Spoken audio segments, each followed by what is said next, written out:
me to go down there so Ashley can sit up here? No, we got it. We thought about it. Okay.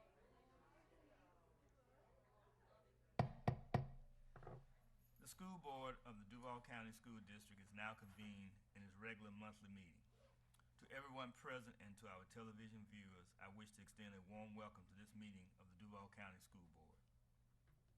The vision statement of the Duval County School Board states, "Every student is inspired and prepared for success in college or a career and life." The mission statement of the Duval County School Board is to provide educational excellence in every school, in every classroom, and every student, every day. The Duval County School Board is here tonight to listen to reports from district staff and to set policy for the district that will improve student achievement. We will also address budgets, contracts, personnel appointments, and other business items that require a vote of the board. The management and day-to-day operations of the district are the responsibility of the superintendent. It is not the role of the board to make managerial or operational decisions. The board has policies and procedures in place to assist the superintendent in resolving management and operational issues. If items appear to move quickly, it is because the board meets in an agenda committee meeting prior to the board meeting for an in-depth review of all agenda items. The committee meeting for the December 1st, 2020 school board meeting will be held on November 18th, 2020 at 9:00 a.m. and the public is invited to attend. As a show of courtesy and respect to each other, we ask that all mobile phones be turned off and that no flash photography be used during the meeting. For those wishing to address the board during our public comments portion of the board meeting, please note that we will accept speaker cards until 6:20 p.m. In an effort to mitigate against the spread of COVID-19, we have placed hand sanitizer and disinfectant wipes at the podium. We ask that each speaker wipe down the microphone and podium before you address the board. The CDC currently recommends that facial coverings are worn while in public settings. Therefore, we recommend that all attendees wear a facial covering during today's meeting. Thank you for taking the time to join us this evening and for your interest in the operation of the Duval County School District. Board members, I invite you to stand for a moment of silence and remain standing for the Pledge of Allegiance.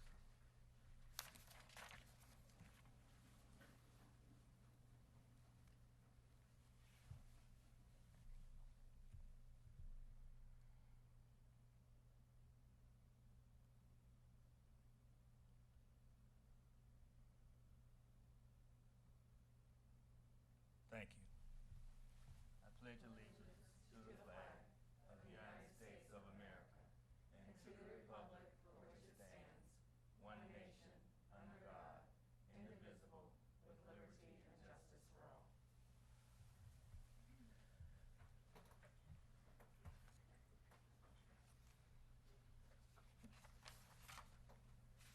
We're now in the presentation portion of our agenda.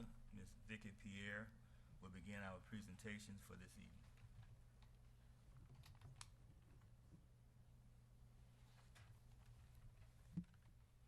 This evening, we wish to begin our presentations with a special recognition for two of our outgoing board members. They are District 1 board member Cheryl Grimes and District 3 board member Ashley Smith Juarez. Please turn your attention to the monitors for a brief video.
hard work it takes to do this job and the commitment. So, Ms. Hershey, you want to start us off? I'm going to cry. We're going to do Cheryl and Board Member Grimes and Smith Juarez at the same time, or Let's one start by with one? the longest tenured Okay. member of Ms. Grimes first. So when you serve on the board, there's a professional aspect, but if you choose to build relationships, you can. So Cheryl, I can't look at her right now, but she became a very dear friend and mentor to me, and especially during my time as chair, she would often share with me, keep in mind, Board Member Grimes served on the board for 16 years. So most of us think, like 2 terms is enough, but she wanted to come back for more. And so one time when she was chair, that was when the builders actually sued the school board because of growth in the Mandarin area and overcrowding at Mandarin Middle. And one time when she was chair, she was also referred to as the queen, but I'm not going to tell you the queen of what. But she just had some great stories to share and help me persevere. So Cheryl, I just want to thank you for your commitment to children. You used to represent a district, part of the district that I currently represent, and without your leadership, we probably would not have Twin Lakes Academy Elementary, Middle, or Atlantic Coast. So I appreciate your steadfastness. You have always put kids first. That's evident in the daughters you raised and your grandchildren. I was so impressed that you not only were a part of Big Brothers Big Sisters, but you also mentored as well. So it's been an honor to serve alongside of you. Thank you. Board Member Joyce. Ms. Grimes, I just want to start off by saying it has been a pleasure to get to know you the last couple of years. We didn't get to serve on the board very long together, but I've always looked up to you and appreciated your wisdom and your thoughtfulness in your decision making and your historical perspective that you brought to the board. And I just want to say I wish you the very best when you leave tonight, and thank you so much for your commitment to kids in our district and our teachers and everyone here. So thank you so much. Smith Juarez.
Vice Chair Anderson. Board Member Grimes, I feel like you have become like a mentor, and I really am so grateful for the time that we have had and the occasions we've been able to travel and just talk person to person, human to human. The impact that you have had on the community, not just this school district, is incredible. It is far-reaching. The relationships that you have been able to build and the legacy that you will leave will go on and on. And I hope that one day I get to leave a legacy like you will leave. And so I hope that, oh goodness, I hope that you step away from this role knowing how appreciative we all are that we get to continue on the work for which you have laid the foundation, and that you have set an example for which we strive to mirror. So thank you so much for being here, for helping guide, and for being an inspiration, really, to me. So thank you so much. You will certainly be missed, and I wish you all the best in this time as you step away and enjoy your family. Thank you. Board Member Willie? I'll just start with, you're going to be missed because there's just no one like you. Your legacy with kids in this community is unmatched. I remember sitting down with you when I was working and leading a nonprofit. You were doing the same, and you were juggling being a board member and everything else. And I just sat in awe. I was like, wow. And I still do that to this day. And I think others do as well, and they will if they don't, because your name's going to be there, written in the history books, not only the first time you served, but now.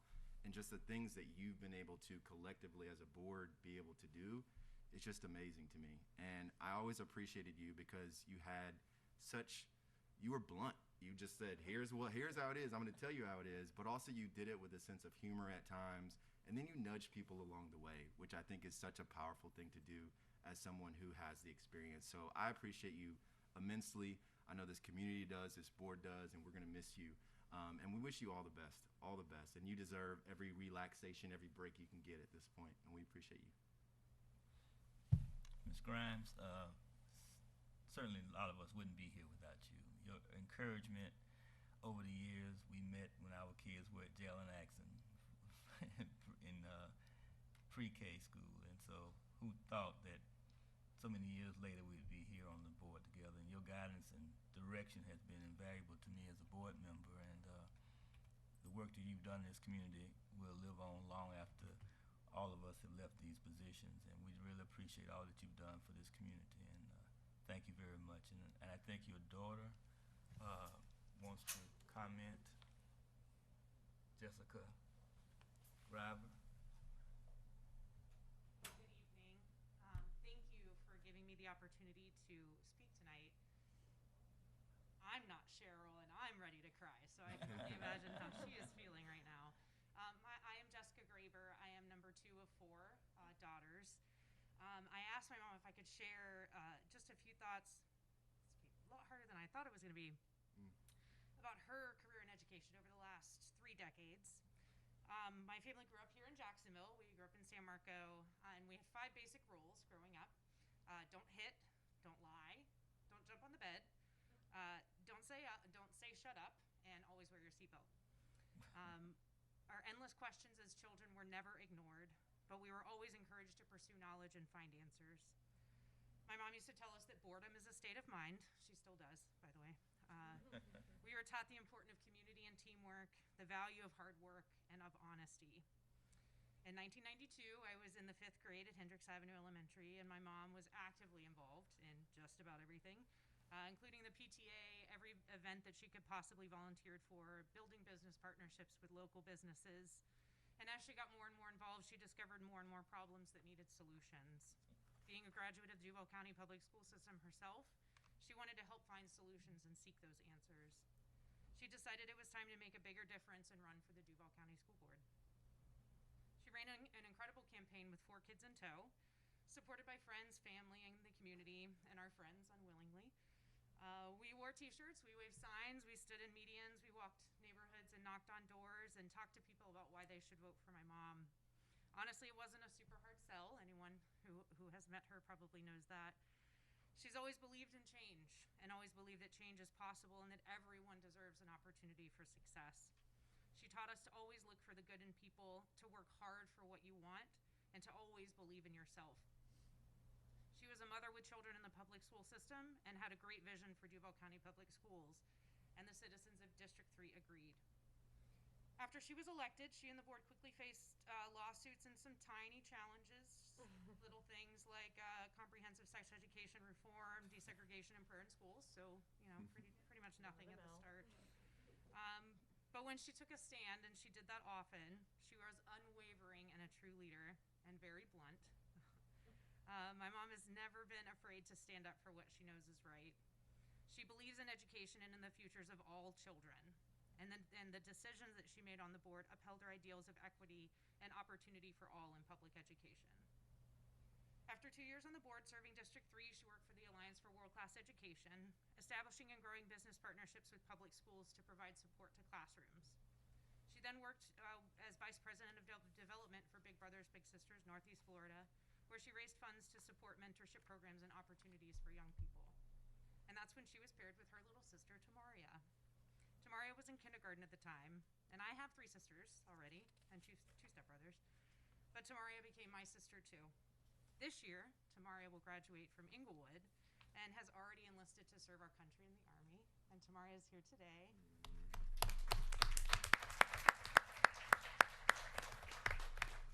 When my mom told us that she was running again in the 2012 election, this time in District 1, I don't know that my sisters and I were surprised.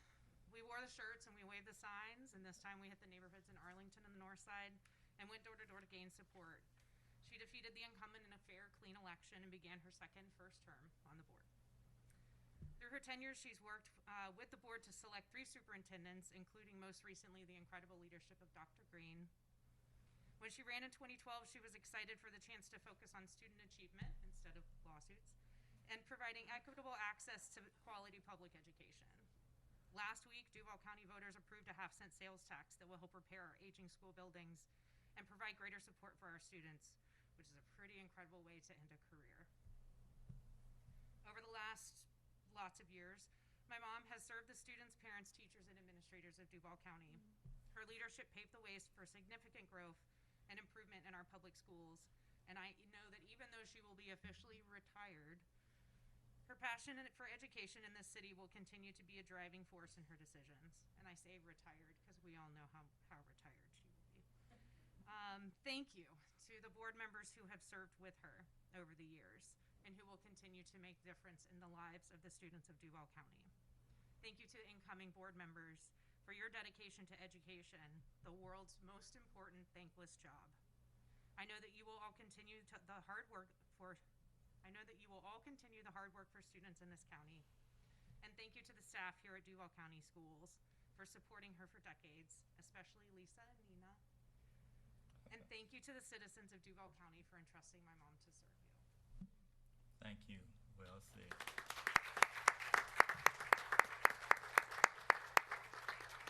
Dr. Green, did you have a comment or presentation? Every so often, people come into your lives and they pass by and you meet them and they become acquaintances and life moves on. But every now and then, there are people who come into your life that leave an impression. No matter how big or how small, it is there and it always reminds you, most times, of happy times. I met Miss Grimes right after accepting the position of Duval County Public Schools Superintendent. And I knew immediately, one, she reminded me of my mother.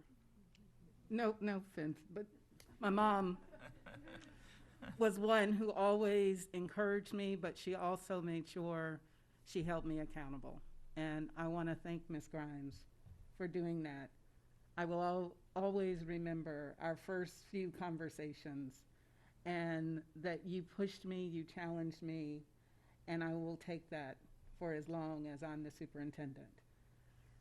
I also want to thank you for your service.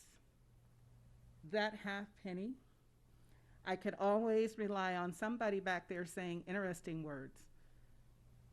not words always that we could say publicly, but she was there pushing Ms. Hershey on, pushing each of us on to get this thing done. And I'm so happy that for your last board meeting, you can take that legacy with you no matter what you choose to do beyond this. So, Ms. Grimes, I know Ms. Smith-Juarez will always say, why can't you say Cheryl and Ashley? But this is who I am. But Ms. Grimes, thank you very much. And the impression that you left upon me will always be remembered of kindness, of encouragement, and also as a shero. Thank you.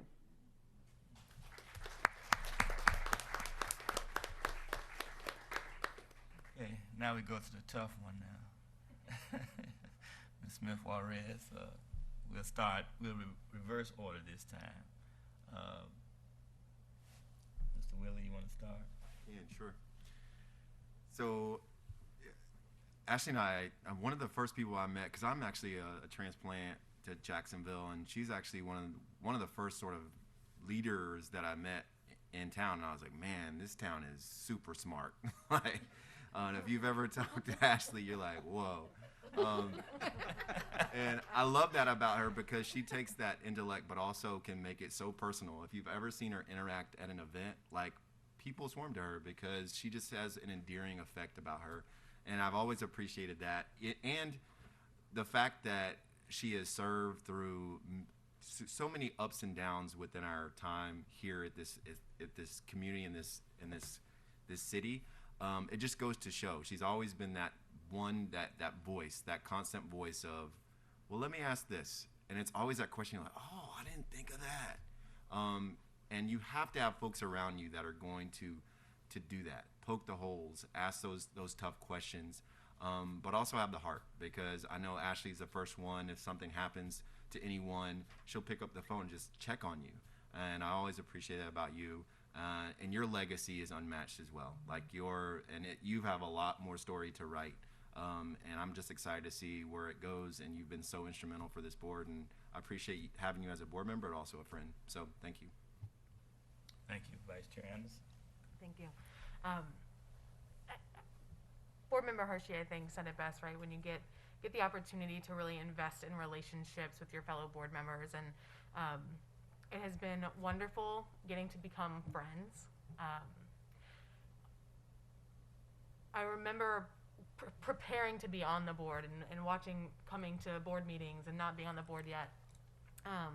And watching you work and listening to the questions you would ask and the comments that you would kind of raise, and I was like, okay, yeah, that's what I'm thinking. Those are the questions I wanted to ask right there.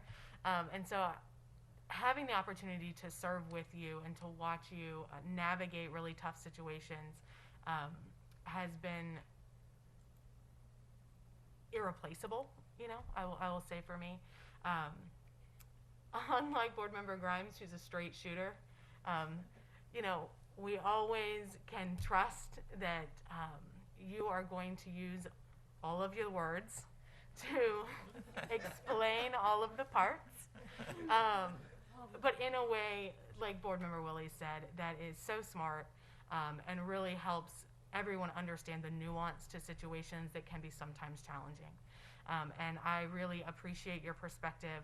I hope that as you step away to do all of the incredible work that you will undoubtedly do in your career and in this community, that you understand that I will continue to carry on many of the same passions and interests that you have moved forward for this board. I am grateful for you laying the foundation for that work. I think that this board and the school district is in a good place, is in a better place than when you came to this role and to serve this community. And so I am grateful for all that you have done, and I hope that as you move on to your next endeavors, that you find great continued success. Thank you. Board Member Hershey. Board Member Smith-Juarez, in 2012, you beat a two-term city councilwoman, and you came on the board in no time. You were vice chair and vice chair again. And this board has greatly benefited from your leadership, not only during your time as chair and vice chair, but just your leadership. I look at your district, and I think that you were one of those board members that came and made a difference, certainly for the entire district. But I believe the district you represented, you left it better than you found it. When I look at the expansion of programs in your areas, it just amazes me and has inspired me to want to be a good advocate for schools throughout the district, but certainly in mine. I really do look at your district and marvel at it's just it's better than when you found it, and that doesn't always happen when you serve. And I was thinking back about you, and you were always someone that was for me, a good sounding board. And I believe that the times I enjoyed most with you were at the CUBE conferences and the National School Board Association, and I'll never forget Howie in the Hills and the little places off the side of the road that you always found to venture to. And as Board Member Anderson alluded to, my vocabulary is much better from being around you, but you certainly are someone who has kept us on track, reminded us of policy and our purpose, and people have hinted at what your future might look like. But I told you, I think this past year, for this past election, that you were our only hope, Obi-Wan Kenobi. And that is still true, and that opportunity still exists. So I look forward to your future as well. Thank you. Board Member Joyce. So when I think of Ashley, this is what I'm always going to be reminded of. When I first got on the board, we were in Tampa at the FSBA conference, and we had gone out after the conference, and I was telling you the story about how I stood in line for 7.5 hours to ride the Flight of Avatar, and I didn't actually get to ride it. And you were sitting right next to me, and you laughed so hard that I thought you were going to pee in your pants.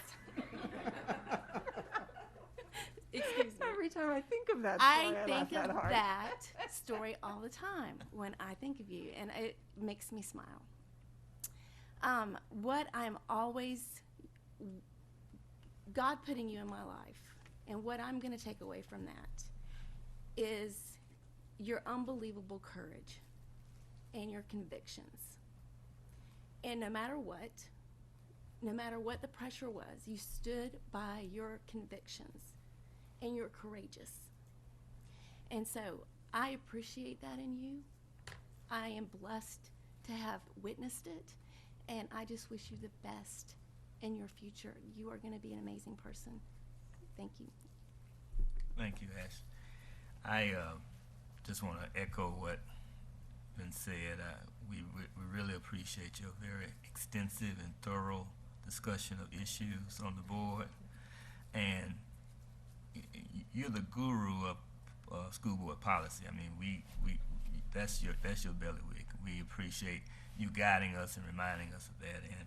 And also, I know when I first heard about you, Denise Lee was running your campaign. He said, Harley Smith's daughter is running for a school board. I said, who is that? And didn't know at the time that I would get a chance to serve with you for a term, but I really appreciate and enjoyed this learning experience. And I consider you a friend to the lessons we've learned. And you always focus on equity. You reminded us, I know when we had the vote on the jail and accident school where they were paying to get the kids in there, and you pointed out again and again how that was unfair to give them a preference over parents who could not afford to pay. And that lesson would stick with me for the rest of my life. So I really appreciate that. And thank you, and Godspeed and everything you do in the future. I know you may be like Ms. Grimes, you may do a retake and come back for another term. Never know. So thank you again, Ashley, for all that you've done. Superintendent Dr. Green? I can echo the same thing for Ms. Smith-Juarez that I said about Ms. Grimes by leaving an impression. But I do want to share a sort of a cute little story about Ms. Smith-Juarez. She doesn't even know this story. Ms. Smith-Juarez, actually, I do a lot of people remind me of my family members. So now Miss Flores, she reminds me of my baby sister. My baby sister wants to know the answer to everything very quickly. Can you tell me this? Tell me this. Tell me this. And it's like, how about let's just take a leap of faith. It'll be okay. Let's just get there. So when Hurricane Dorian came, Miss Flores said, she called me and I said, hello, Miss Flores. She said, are we closing school? Not just yet, Miss Flores. The EOC hasn't asked us to. About 2 hours later, Miss Flores said, Dr. Green, don't you think we should really think about closing school? Not yet, Miss Flores. It's the EOC. We got this. We got this. And as we got close, I called her and I said, Miss Flores, we're probably going to close school, but we're still not there yet, and we're putting up the shutters. She called back about 3 hours later. Dr. Green, I really think we need to go. Well, Miss Flores, when we get there, I promise you're going to be the first person I call to let you know we are closing schools. She said, I know I'm probably bothering you. No, ma'am, no. You call me as many times as you want to. And so the moment the EOC said, Dr. Green, we need to close, I said, well, hold on a second. Before you announce it, I need to call Miss Smith because I don't want her to hear this from anybody but me that we are closing schools. And so I just thought that was adorable. And she would say it so politely. Don't you I know she wanted to say, Dr. Green, close those schools right now. But always so willing to want to talk things through. Even if she wasn't exactly agreeing, she opened her heart and her mind to hear the other side, always. So thank you, Ms. Smith-Juarez, and I wish you the very best. Thank you. Ms. Smith-Juarez, you want to, oh, Ms. Grant.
Things about you, and what you do to get to people.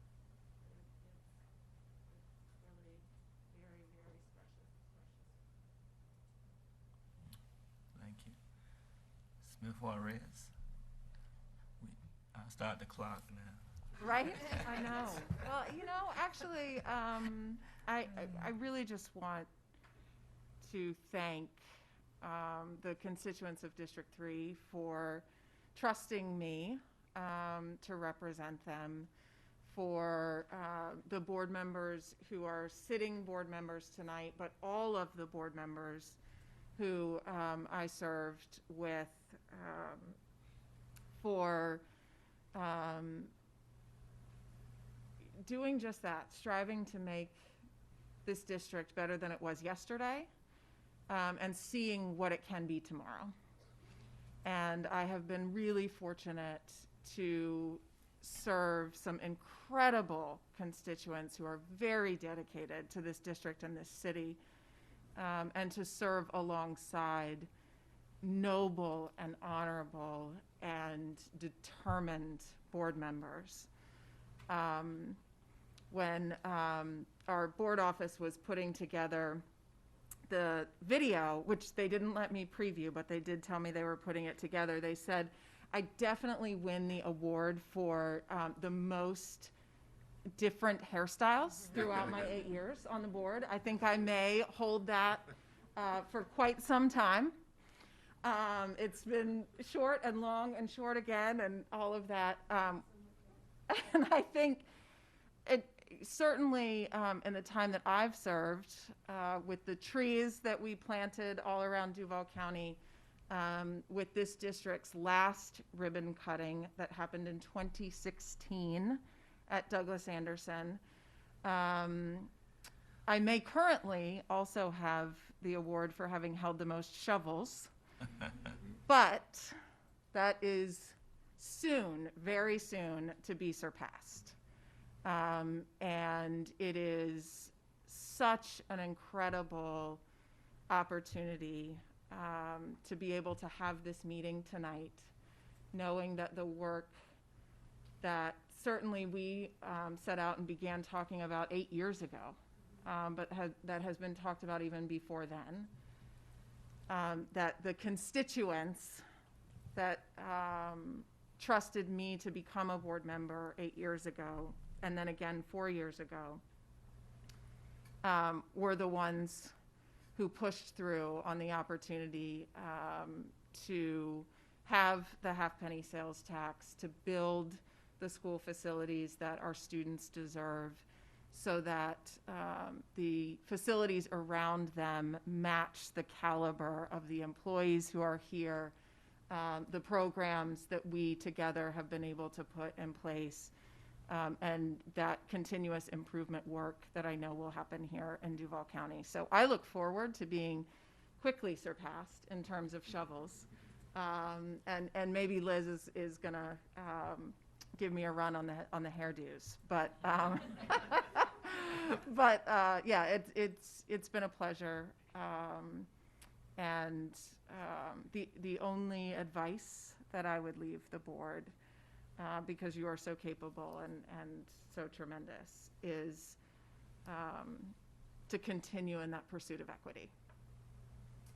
Not just for the loudest voices, but most importantly, for the ones that are unheard. Because we as board members know them and see them, and can hear them and can give them a microphone and can give them a place and a space. And that's how we get to, I'll say it one more time for you, every child graduating inspired and prepared for college or career and life. Thank you. Thank you. Thank you.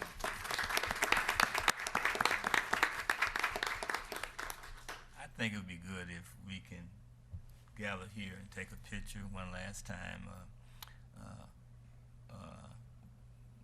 The half-penny sales tax would not have passed were it not for the work that you've done, you and Ms. Grimes have done over the 8 years you've been on this board. You've advocated for it, you talked about it, talked about the condition of our schools, and were it not for that groundwork, that background that you have and you've done, we probably wouldn't be where we are today. So I just want to thank you again for that.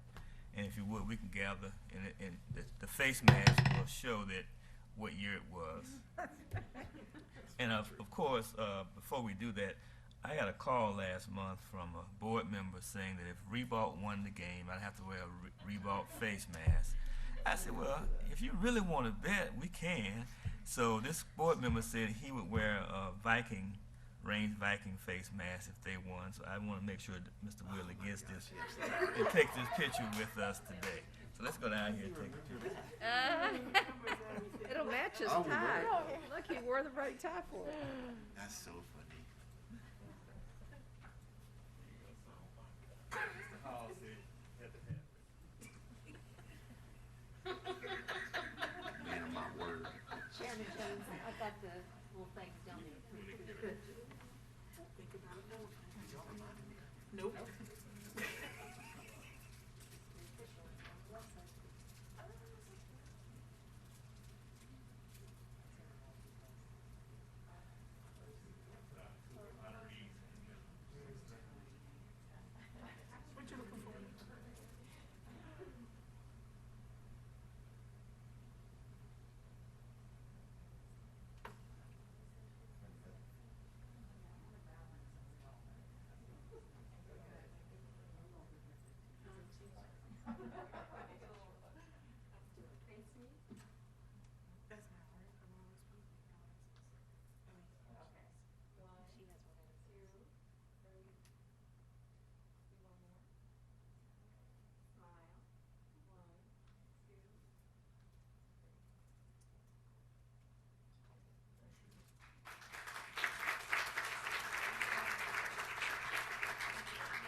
Pierre, you want to continue with the recognition?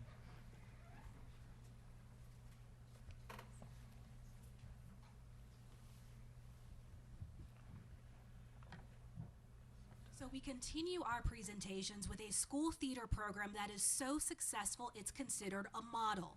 We're speaking of La Villa School of the Arts, and tonight we're celebrating its designation as a Florida Arts Model School. Every year, the Florida Alliance for Arts Education recognizes schools that offer outstanding programs in 4 areas: dance, music, theater, and visual arts. This is done in partnership with the Florida Department of Education, and schools are judged against 6 critical success factors ranging from leadership to highly qualified and effective teachers. This year, La Villa is being recognized for its outstanding work in theater, and tonight we're pleased to welcome Leland Terrio with the FAAE as she formally presents this banner to the school honoring this achievement. Perhaps what's even more impressive is that this is the 4th consecutive year La Villa has been named a Florida Arts Model School. Over the last 3 years, La Villa has also earned this same designation in dance, music, and visual arts, which we're told is unique. Representing La Villa this evening is Principal Liliana Knight. Please join us in congratulating La Villa for being named a Florida Arts Model School.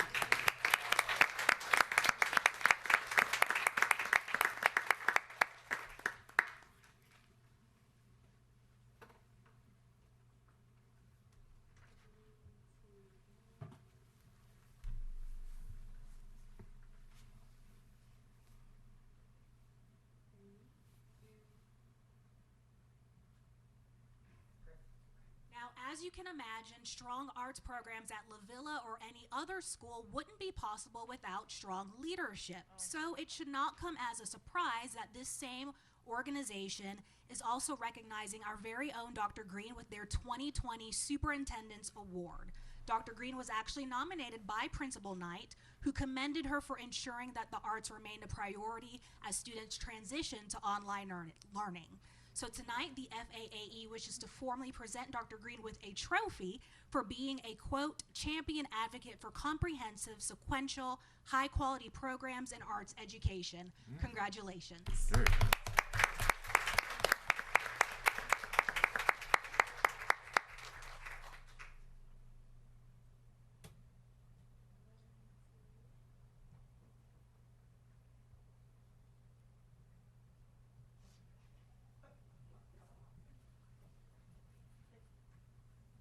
We continue in our recognition of the arts by honoring 3 members of the Team Duval community who have earned state-level awards for their work. These honors come from the Florida Art Education Association, and we want to bring each winner up one at a time, and each one is also receiving a Superintendent's Coin of Excellence. We'll begin with Teresa or Terry Woodleaf, named the 2020 Elementary Art Educator of the Year. Woodleaf just retired from Alamocani Elementary after spending 41 years as a teacher in this district. We're told as a child she struggled with spelling and math, but it was an art teacher who helped her recognize her talent. You can say the rest is history. She's also been nominated for the Southeastern Regional Elementary Art Educator of the Year, and her principal is also here with us this evening, Principal Kathy Stalls. Please join us in congratulating Ms. Woodleaf as the Elementary Art Educator.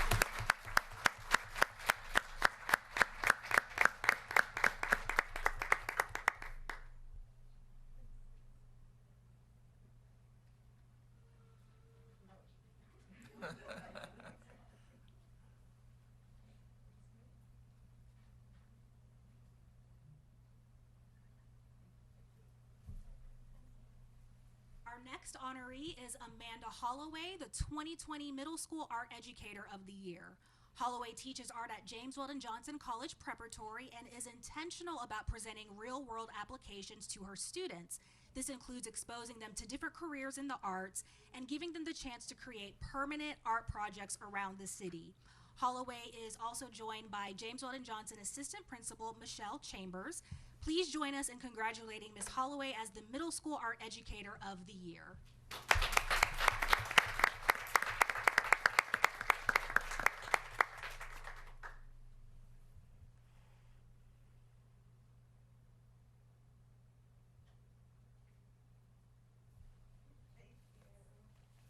And finally, we have Lori Hoppick, who was named the 2020 Supervisor Administrator of the Year.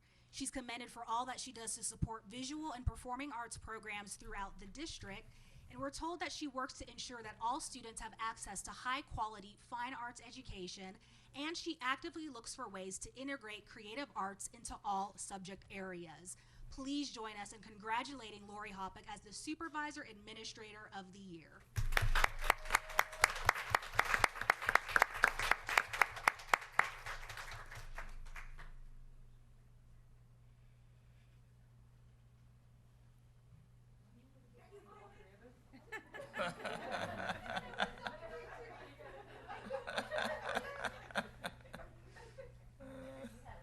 You're waiting on it. Waiting on it.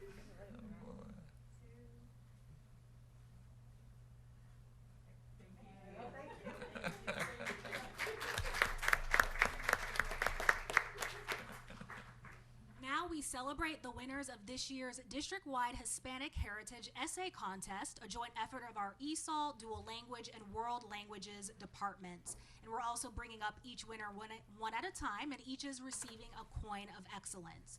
So we begin with our elementary winner, Naomi McDuffie, a fourth grader at Biscayne Elementary. She wrote about Yanira Cordona, an urban and Latin promotions director with iHeartRadio Media. Naomi praised Cordona for not only inspiring those within the Hispanic community, but also inspiring young girls like herself.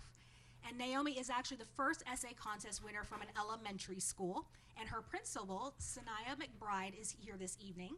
Please join us in congratulating Naomi McDuffie, elementary winner for the Hispanic Heritage Month Essay Contest.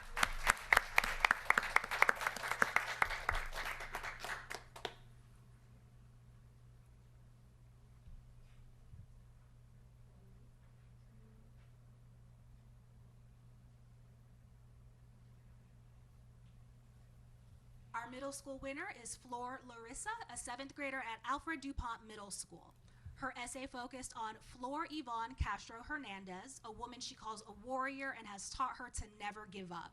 Flor says thanks to Castro, she's learned that even though life may present obstacles, only you set your limitations. And Flor is also here tonight with her principal, Marilyn Barnwell.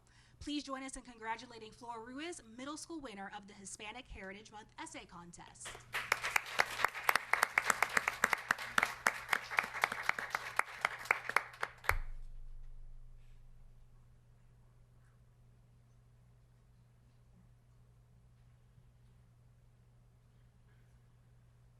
Our high school winner is Jose Montegudo, a junior at Stanton College Prep. He wrote about his father.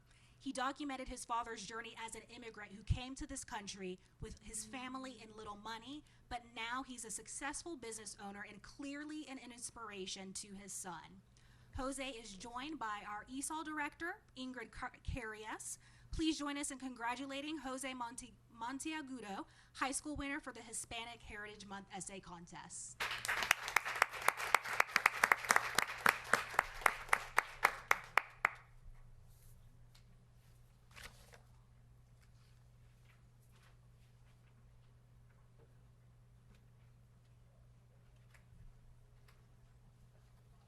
Each year, the United States Presidential Scholars Program recognizes graduating seniors who have shown exceptional achievement in academics, the arts, and in career and technical education. To be named a U.S. Presidential Scholar for Academic Excellence is one of the highest national honors for a high school student. This evening, we're celebrating two students nominated for this award, Kaylee Oka of Baldwin Middle Senior High School and Madison Sawyer of Mandarin High School. Hearing their accomplishment makes it obvious why they've been selected to represent our district. Kaylee Oka has been nominated because of academic achievement. She's described as a model student with a 4.6 weighted GPA.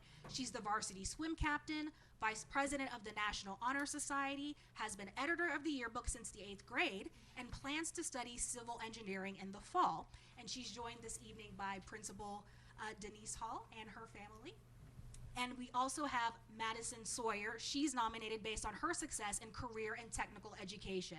She's earned all A's in her medical academy coursework, has a 4.4 weighted GPA, has been an officer for the Northeast Florida Health Occupation Students of America, is part of Mandarin's Leadership Club, is with the PTSA, and is active in her church as a youth leader.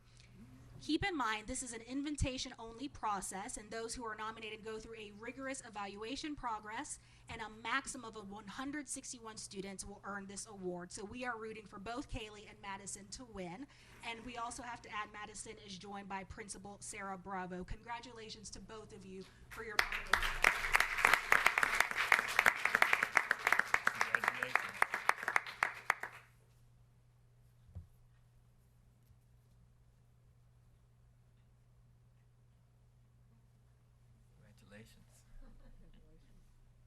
It began as a journal and a way to cope with the changes brought on by COVID-19. Today, it's a book reaching people all over the nation. Now we recognize Trey and Natalie Shepard for writing The Day My World Changed, helping children understand COVID-19, and you can see some images from the book on the screens. Trey is a 7th grader at Kernan Middle School, and he was diagnosed with autism at the age of 3. His mom, Natalie, tells us that when school abruptly transitioned online last school year, it was a big challenge for her son, and she knew she had to do something. So they began journaling. Trey would ask questions and express his feelings about missing school and friends. Through all of this, Natalie wondered how other children were coping, and that's where the book was born, based upon Trey's journal entries and questions and inspired by a desire to help others. The Shepards did everything on their own, from hiring an illustrator to publishing the book. This book officially launched in July and has since made its way to Washington, Pennsylvania, New York, Michigan, just to name a few locations, and Trey just signed 200 books for a large order with communities and schools. This is gratifying for the Shepard family because they've often heard about all the things they say Trey would never be able to do. And Trey and Natalie are joined by Kernan Middle School Principal Julie Hemhill and occupational therapist Caitlin Anderson, who has made an impact on Trey. And Dr. Green also presented Trey and Natalie with a coin of excellence. So please help us congratulate them for their authorship of this book. And we don't want to forget Dad as well, Mr. Eddie Shepard. Proud dad.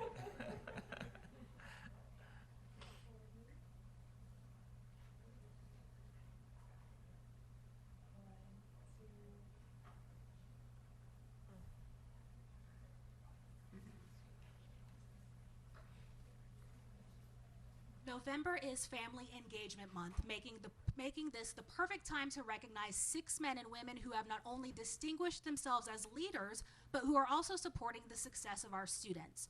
For our final presentation, we're celebrating the Parent Academy's newest parent leaders, a unique group of caregivers, community members, and parents who have committed themselves to learning, growing, and supporting this initiative. The Parent Academy is a free family resource, and a wide variety of courses are offered throughout the community with topics that fall under student achievement, parenting and advocacy, and personal and individual growth. To become a parent leader, these individuals had to complete at least 6 Parent Academy courses, demonstrate leadership, and commit to support Duval County Public Schools Parent Academy. With this new designation, these parent leaders are now advocates. They can facilitate and monitor courses, engage the community at district events, network with various groups, and much more, all to ensure that as many people as possible know the value of Parent Academy. By the way, last school year, the Parent Academy had an all-time high attendance rate of over 11,000 participants. So here from the Department of Family and Community Engagement to celebrate these new leaders and to present them with pins, our Executive Director, Tia Leathers, Parent Academy Supervisor Reagan Copeland, and Parent Academy Specialist Ashley Vanden Myracker. We wish to recognize our parent leaders one by one. We begin with Monique Tunsil.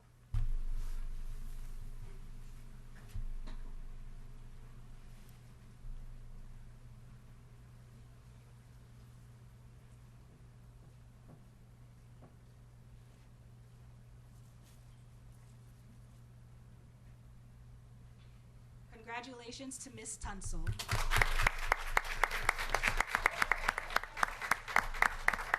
And now, Cyrus Tooks. All right. Congratulations to Mr. Tooks. Congratulations, Mr. Tooks.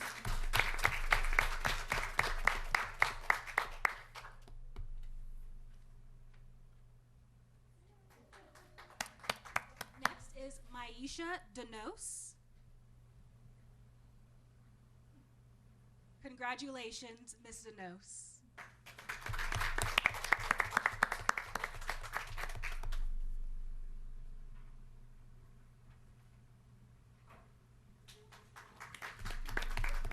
Next, we have Kowal Bardwa.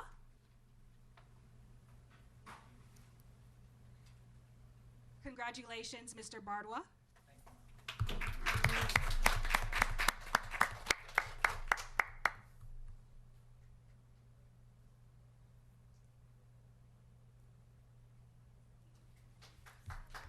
And also with us this evening is Latoya Taylor White.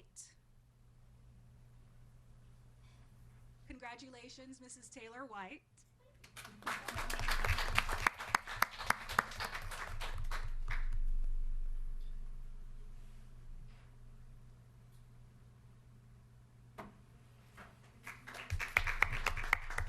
And we also wish to recognize Maria Lowney, who couldn't join us this evening but is watching from home. So congratulations to her, and please help us congratulate all of these Parent Academy leaders and their commitment to Team Duval.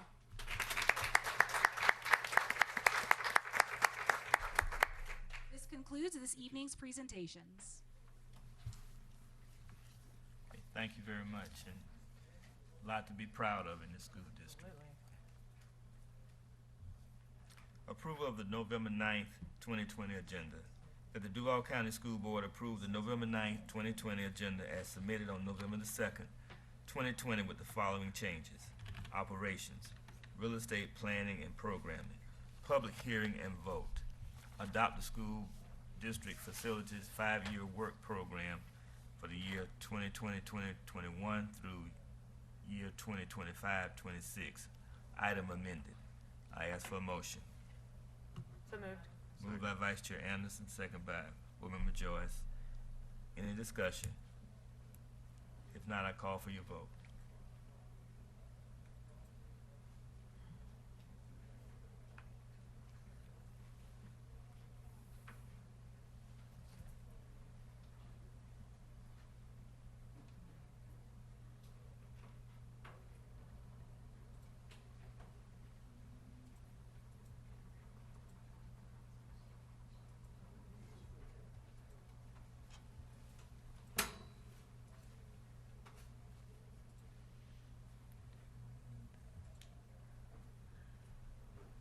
Is it just me? It's not. No, and I'm thinking maybe I didn't log in as voting. It was already logged in for me, but it won't come up when can I tech support?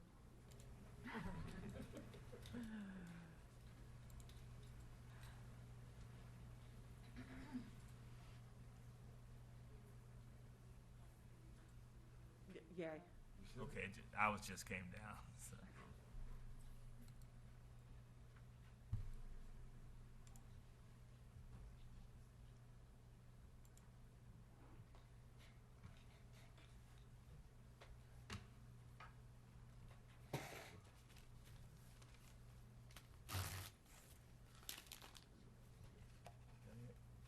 Do we need to wait or?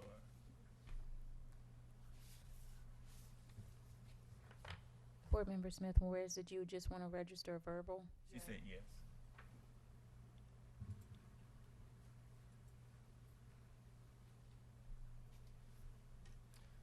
By your action, you approve that item 6-0. The chairman's report. Got an interesting one tonight. I first want to thank all of those who helped get the half penny approved. We had so many people out there, I wouldn't even dare to call so many organizations who partnered with the district, who donated to the Duval Citizens for Better School Political Action Committee, who waved signs, who picked up yard signs, who picked up those little stickers you put on the back of your car that easy to come off now that the election's over with. We had so many people, and to my good friend Matt Carlucci, who worked his tail off while trying to be a good councilman at the same time to raise money to keep all the competing interests from fighting among each other. and our honorary chairpersons in Nat Glover, John Delaney, and Martha Barrett. They did an excellent job of following Dr. Green around, advocating for the half penny since she couldn't do it.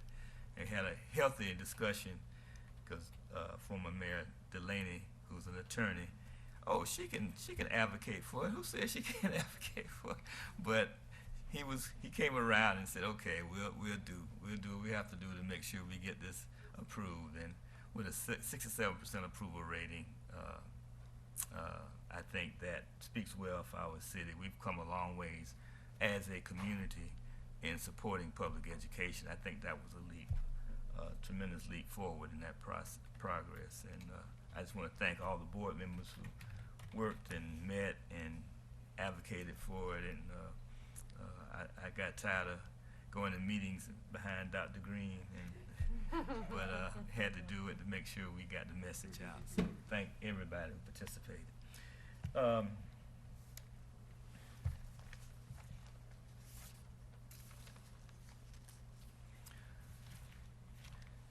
This year has been unlike any that we have experienced before. The common phrase that Dr. Green has used quite often this year, I would call this the year of the pivot. You know, she loves to say we had to learn to pivot, and we did. If I can get my clicker to work, oh, there it is. Unlike Dr. Green, the board chairperson does not have a board chair corn of excellence, but I have a little token of appreciation for those who were able to pivot this last year or so. Oh, I've already done it. Now, I'm not sure that there are many more individuals who deserve recognition, so this list is not a complete one, but if I omitted somebody, blame it on my old age and nothing else. The first one, I think we have to recognize Dr. Green. She did an excellent job of pivoting when the, what's the group called? Jacobs Engineers came out with recommendations of which schools should be closed, which ones should be torn down and rebuilt, and how they should be rebuilt. And after having some 200 community meetings and hearing from the public, Dr. Green was willing and able to pivot to make sure that the bold plan that the board eventually approved was one that the voters would accept and advocate for. And on Tuesday, November the 3rd, the citizens of Jacksonville approved that bold plan, a way to fund that bold plan by approving the half penny. So Dr. Green, want to thank you for being willing to pivot and changing directions like you have done so many times.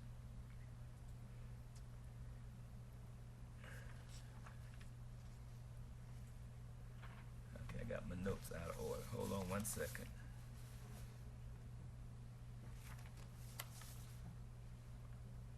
I got a few more I want to recognize. Oh, there we go. Okay. The next is former school board chair Lori Hershey. She decided that after she learned that the word shall also meant may, and a year of frustrating delays by the city council, that she had to pivot and hire our dream team of attorneys, which led to the council voting to place the half penny sales tax on the November ballot. Without her willingness to pivot, we may not have been here today. Laura, I just want to thank you for that, and I have a small token back here. I'll give it to you in a few minutes, okay? Thank you very much. Next is Paula Renfro, Chief Officer of Academic Services. She realized that in the middle of March, the district had to move to distant learning, and she and her staff went to work developing our Duval homeroom curriculum for online platform. And without that, our students probably would have fallen further behind. We have to recognize Ms. Renfro for the work that she did, and we thank her for all of that. Thank you, Ms. Renfro. Next, we have Jim Colbert, Chief Officer of Information Technology. He realized that many of our students did not have the computers or internet service at home, and he was able to pivot in a very quick and short period of time to distribute, I think it was 30 or 35,000 computers, 3 or 4,000 hotspots, so that our kids, our students, could continue their home online learning even though they were not in brick and mortar schools. So Mr. Colbert, we just want to thank you for pivoting so quickly, and also recognizing that even though they may have had their own personal computer, that we needed to make sure that every secondary age student had their own computer. And in July of this year, we approved the lease of 50,000 computers, so every secondary age student will have their own computer assigned to them for the duration of their year in school. So I just want to thank Jim for his work in doing that, and much appreciated. That goes to what Board Member Ashley Smith Juarez always talk about, equity. We want to make sure we preserve that, and thank you. Next is Paul Soares, Assistant Superintendent of Operations. Paul had to pivot quickly to ensure, and we took some heat for approving the purchasing of 200,000 face masks. We want to do that and to make sure we could safely reopen schools. So Paul had to pivot quickly to make sure we had all of the personal protection equipment so that we could safely reopen schools come August of this year. And Paul, we just want to thank you for doing it so quickly and effectively, and having the desk shields and the face masks and all the products we need to make sure our kids remain safe and our employees are safe while they're in school. Next is Elizabeth Tresoto, Director of Nursing Services. She pivoted quickly to make sure that once we reopened school, the health department, working with her, we had the protocols in place as outlined by the Centers for Disease Control to make sure our students were safe. That if you had an outbreak, not if, but when we had an outbreak, we could do the contact tracing, and that we could also determine how many kids would have to be self-isolating for so many days. So we just want to thank you, Ms. Tresoto, for your work in keeping our kids safe throughout these last few months that we reopened the school. And lastly, not least, Nina Sparrow, for pivoting when we had one employee to get promoted, one retired. She had to train them, and then she had to turn around and train again. So she's still training. So we thank you for being patient, understanding, and pivoting, as Dr. Green said, to make sure that the school board had meetings efficiently and that the staff was on top of what we needed to do. So thank you very much. And I just want to thank, we have a lot to be thankful for. This is the month of Thanksgiving, and we certainly have a lot to be thankful for in this community for the outstanding superintendent and staff and cabinet we have in working with our students. So thank you all, and that'll be it. Dr. Green? Thank you, Chairman Jones. I wish I could say the pivoting has ended, but I don't think it has. No, it's not. And it won't for a while. I'm actually going to have a very short presentation because tomorrow we have a very long workshop, and a lot of what I would have talked about is going to be covered in tomorrow's workshop. So we will be discussing what makes us have to pivot quite often. I'm sharing tonight our COVID-19 trends from the beginning of the school year to where we are as of today. If you look at our weekly case totals, you can see that the beginning of the school year, it was a slow climb, and we may have had 1 or 2 cases a day. We even had a couple of days per week that we didn't have any cases. But as you see in the gray, the cases start to increase the more students are coming back to our building. So you'll see week 5, grade 6 returns to full-time, week 6, grades 7 and 8, and then week 7, grades 9 through 12. And then you'll see Duval home returns. At that time, we had over 7,000 students return back to brick and mortar. And as you can see, that is also the same time that we had 2 schools that had a large outbreak that impacted at least 20% of those, each of those schools respectively. And those 2 schools we closed for 14 days. You'll see right after that, we had a massive drop.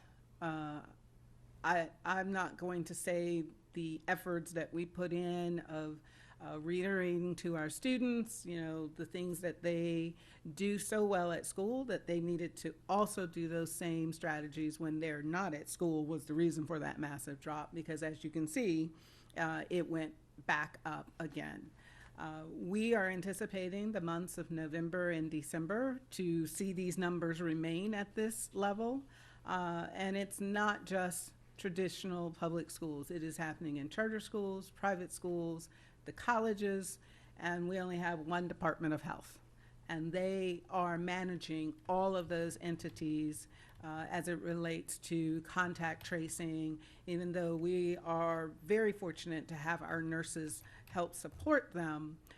It is getting at a point where so many organizations are seeing the same spikes that we are, that we're trying to work with DOH to find a solution. How do we maintain keeping up with the contact tracing and not have days go by and no one's been in contact with individuals? Also, off to the side, you can see our employee rapid testing counts. We have been very fortunate. We're testing, but you'll see that the positive cases are relatively small. You can see the difference in the chart that our staff cases are definitely below our student cases. So we are very fortunate. We're one of the few districts that have 8 testing sites that does the PCR testing and can get that within hours for our employees. So we are very thankful to the board for that support and to the city for matching that support for our employees. Next slide. After the cases that we had at Fletcher High School and Douglas Anderson High School, our team reached out to UF Health, and they agreed to do a video specifically for our secondary students to help encourage them. To remind them, stay home if you are sick, wear your face covering, wash your hands, and social distance as much as possible. And so we'd like to share the video that we've put out on Facebook, that we've put out on all of our social media accounts to share with our secondary students. Opening schools in the midst of a pandemic means we need to team up to slow or even stop the spread of COVID-19. Number 1, wear your mask. This is what this is, right? We want you to wear it in the right place. It doesn't go here. It doesn't go on your chin. It goes right here on your mouth. Take care of yourself. Wear your mask. If at all possible, please try to maintain 6 feet of social distancing. I know you're in school, especially for those high schoolers out there. It's incredibly difficult, but please remember, it's for your health and safety and for the health and safety of those around you and your loved ones. And please continue to wash your hands, right? Every chance that you get. I don't want to see you in our emergency departments. We'd be happy to take care of you, but we'd much rather you try and protect yourself. So make sure you're doing all the right things. Keep yourself healthy, keep the school healthy, keep all your friends healthy. We do our best when everyone does their part. Stay home if you are sick. Wear your face covering, wash your hands, and adhere to social distancing and other requirements. By working as a team and doing our part, we can make school as safe as possible. Next slide. So one of the things that we changed or pivoted was trying to get information out to our families quicker than the way we had the dashboard set up. The dashboard was set up that once a case had been accepted to DOH and they completed the contact tracing, then we called that case closed. And there, at that time, that's when we posted on the district dashboard. But case in point, Fletcher High School, the cases were coming so fast that we couldn't keep up with the dashboard because we were waiting for those cases to close. And so we've changed our process. We launched a new procedure in reporting the COVID-19 cases. So once DOH now accepts a case, they've said, yes, this is a positive, we put it on the dashboard. So we're not waiting for the contact tracing to be completed before posting it on the dashboard. Again, it only includes cases in which the Department of Health contact investigation occurs at a school. That means if a student is in Duval homeroom, they're not doing a contact tracing with the school. They're only doing a contact tracing with that individual family. So our dashboard reports cases that impact our brick and mortar schools. So in addition to changing the procedures, we wanted to also change the look and feel of the dashboard, because you may have had 10 cases back in August and our current dashboard just keeps showing 10, but you have no idea when did those 10 cases come about. Did they come about at the beginning of the school year? Were they all during a certain week? Was it this week, or was it today? Was it this month? And so we've changed the dashboard, we've updated, and I know it says coming soon, but actually it's live tonight. And Dr. Pierce is going to bring up the live dashboard. We wanted to add a little color to it and some more functionality to it. And so now the dashboard will show district-wide totals, the total as of today. As of today, we've had 395 cases. Of those 395, you can see how many are staff cases, how many are student cases. Below that is a pie chart. The pie chart can be seen by student type, which is elementary, middle, high, or combination. Or you can see it by board district. So if Dr. Pierce would click on board district, it shows the pie broken up of how many cases are in each of your districts. If you hover over a color, so if we hovered over District 3, not the map, if we hovered over District 3, it tells you how many cases to date are in that district. The dots represent the same as districts, so you'll see if your district is orange, the orange dots represent all the schools in your district. If you go to the map and you hover over any one of the dots or the schools, which they're representing a school, it will also show you to date the number of cases at that school. If you go to the aggregate cases by school and click on the green button, it opens up the school. It will tell you, do they have any cases today? Did they have any cases this week? In the month, in the current month, over the month, and then from year to date. So anytime you go into a school, you can see whether they have any cases that current day, during that week, that month, or from year to date. So we believe that this will allow families to see real-time information. It tells it by district, by school. It's just more functionality. Also, when you click on an aggregate cases by the school, the map shows all schools within a certain, I won't say 2-mile radius, but a certain radius of the school that you clicked on.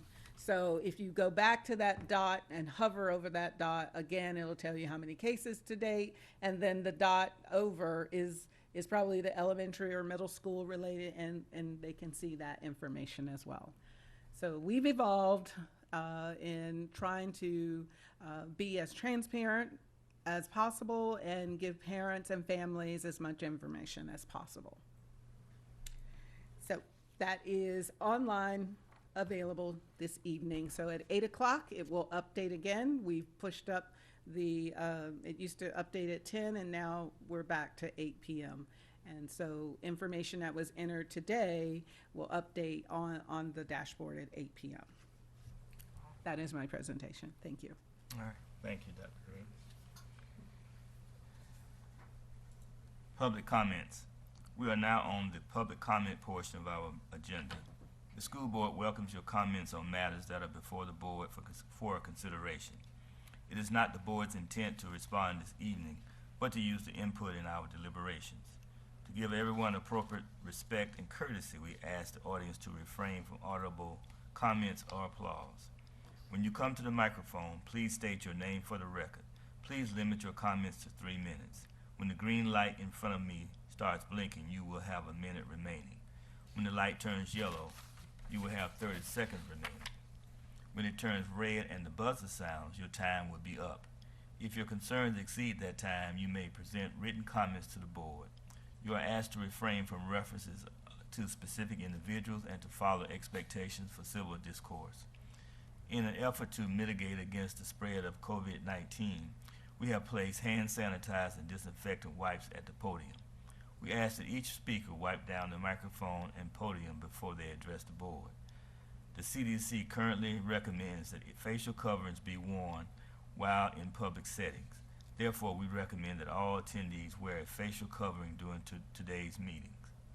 Please remember that speaker cards were available, only accepted up until 6:20 p.m. Thank you for taking your time to address the board. Vice Chair Anderson.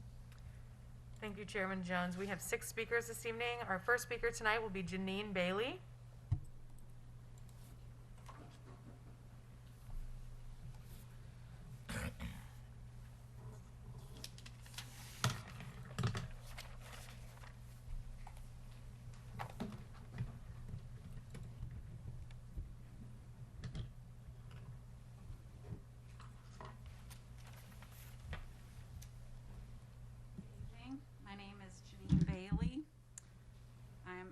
Proud mom of 2 Alamo County Elementary School graduates who are now in attendance at James Weldon Johnson College Preparatory Middle School and Paxton School for Advanced Studies. The reason I would like to come and speak today is because I'm greatly concerned about the apparent approval by Duval County Public Schools in the city of Jacksonville to allow a charter elementary school to be built directly across from a long-time A-rated 5-star public elementary school, Alamo County Elementary. Alamo County is in the top 5 elementary schools in the district consistently and is in the top 20% of test scores in the state. It's an excellent elementary school and has very well prepared my students for pursuing college preparatory advanced studies. I'm concerned about why it would seem to be approved without the involvement of the administration of the elementary school or the community. There seemed to be no notification of the proposal of this charter in this location. If it was indeed if we were indeed notified, it was not well advertised at all. I don't know of anyone that knew of the question being proposed to approve the charter, nor of the location of the charter. Our principal at Alamo County Elementary was also not even aware of a charter school going in directly across the street from Alamo County Elementary School. I am, in addition to being a former parent of Alamo County Elementary, and once a chief, always a chief at Alamo County, so I'm still a parent of Alamo County. I also reside right there off of San Pablo Road, which is where Alamo County Elementary is. It is a 2-lane road that is already experiences a great amount of traffic on it due to the elementary school. There's another elementary school further down the road, but it's also a crossway between JTB and people going out to work at Mayport. So we experience a lot of traffic. There was supposed to be a proposed, oh gosh, okay, I've got a minute. There's supposed to be a widening of the road, but only to a 3rd lane to accommodate some turning. I'm concerned about the impacts of the construction in conjunction with that widening of San Pablo Road and how that will impact our community. I'm concerned about the traffic impacts of an additional 500+ automobiles traveling along San Pablo Elementary Road every morning to take kids to their schools. I'm concerned about the drain on students, teachers, and community resources by adding this. We kept hearing about the school wanting to be a new good neighbor, but it doesn't feel that way considering nobody seemed to have been notified about the school itself going in there, why it would be located immediately across the street from an already A-rated elementary school that can currently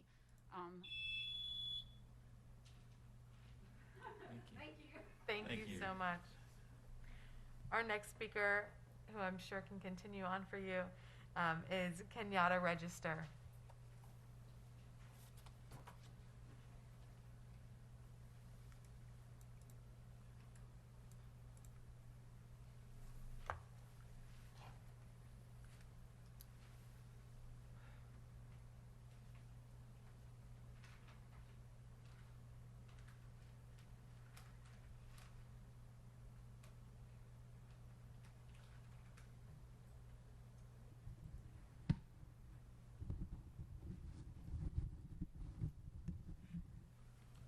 Hello, everyone.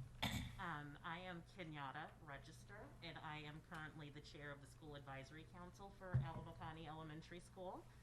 I have had 3 children go through Alamacani. My youngest is in 5th grade. My oldest is a freshman in college, and then I have a sophomore at Stanton.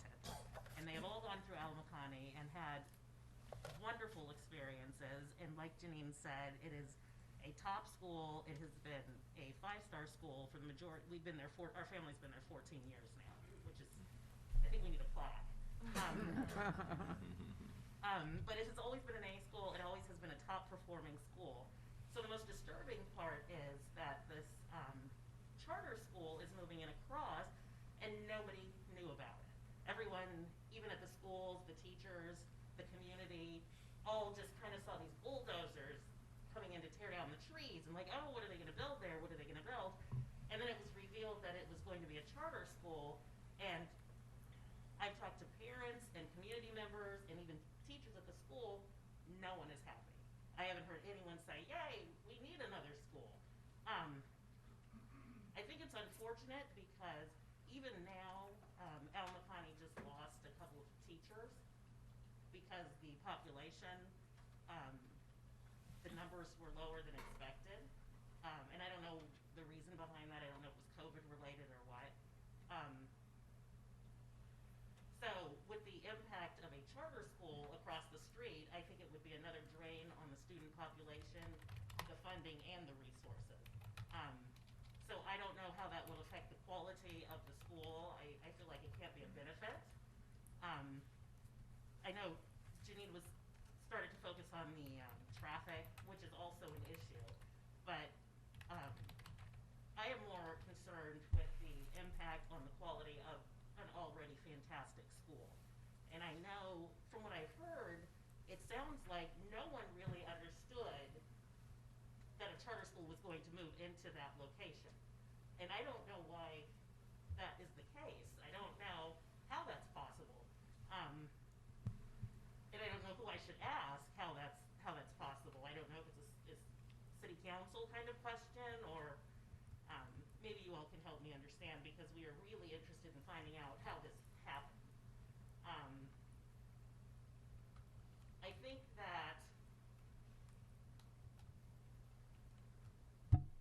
think that without the community input, without the zoning meeting, again, no one saw any of the zoning signs. We didn't, from what I can tell, we didn't have any kind of school board notice that anything was happening with that land. And without that, I don't know that any of us in the community feel very comfortable. Well, thank you. Thank you. Thank you. Our next speaker this evening is Tim Miller, followed by Darlene Miller.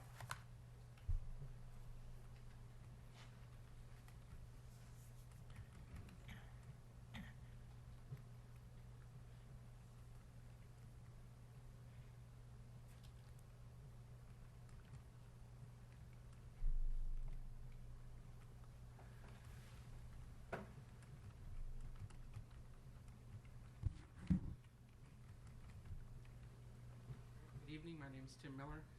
First of all, I'd like to say thank you for all the board members, all the community support to get the half-cent tax passed. I know it was a huge effort by a huge number of people, but we finally got it. So now we can move forward and get our buildings where they need to be. So thank you for everyone to do that. Second, thank you to Board Member Smith-Juarez and Board Member Grimes for all of your support and all of your dedication over the years. It's been an education sitting here in the audience, learning all the ins and outs and all the details. And I appreciate that and appreciate your passion for the students. That being said, I do have a couple concerns. One is, of course, ESE. I've seen reports of people saying that ESE support personnel are being pulled for substitutes. I understand there's a shortage of substitutes in some cases, but pulling ESE support personnel is basically denying students the accommodations and services they're entitled to under their IEPs and 504 plans. Second, related is the caseloads. I've had a couple teachers reach out to us and say that their staff or their caseloads are high. They can be 18 to 25 students, really without regard to the services and accommodations. Unfortunately, I don't have a lot of specific details on those, but that's just what I'm being told by a number of folks here.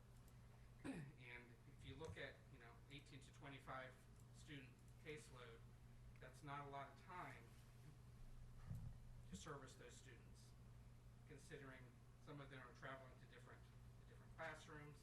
They have IEP meetings, they've got travel time between classes, and they have planning time. So we need to make sure that as we move forward, that we're continuing to support the ESE students and making sure they're getting everything that they're entitled to get, so they too can be productive members of society when they graduate. All right, thank you very much. And Darlene said that she wasn't going to speak this evening. Thank you so much. Next up then we'll have Gina Reddy, followed by our final speaker, Lisa Britt.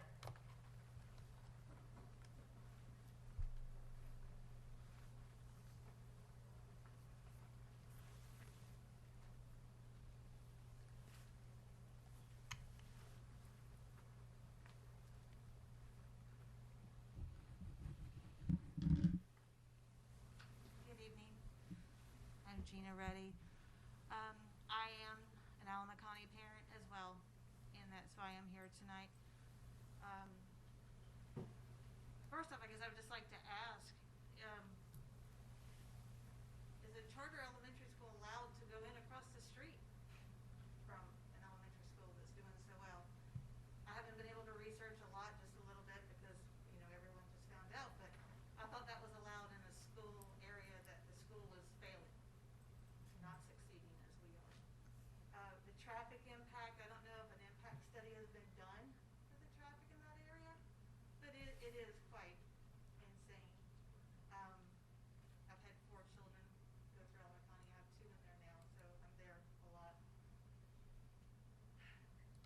But I guess where I'm really baffled is, for one, if you approved the charter school to go in the location that it did, and why wasn't administration in the community alerted? If the charter school does succeed in going in that location, our principal needs to implement new plans for her school. I mean, she works very hard. She's great at running our school and has always been successful. But she needs to have that information. And I think that we have failed her by just surprising her with a charter school across the street. I just don't think that's right. It's just not right. It's not right, because a lot of things are going to have to change for our school when that goes into place, because their entry to their school is right across from our entry and exit. And the widening of San Pablo Road, we all know that is coming, but it's not a grand widening. We're a 2-lane road with a turn lane being installed in certain areas into neighborhoods. So to have a charter school right there is just, in my opinion, not the best thing that we could have done in the area. I just want to know why. I don't understand why. I guess that's my, I don't understand why that was allowed to happen and that we weren't notified that it was going to happen. The traffic is a major concern, just for safety purposes with children walking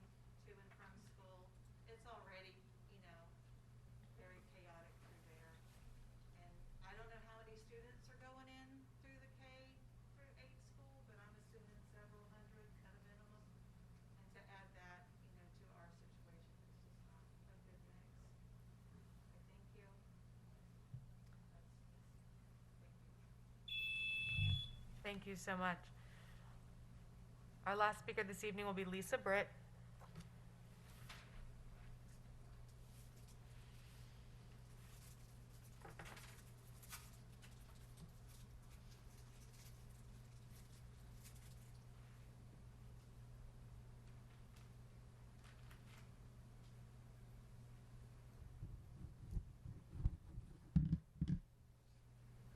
Hello, my name is Lisa Britt. I'm the Alben County Elementary School PTA president for this year, and I just found out last week when the trees started falling that we're going to get a River City Science Academy charter school across the street, and I don't think that's right at all.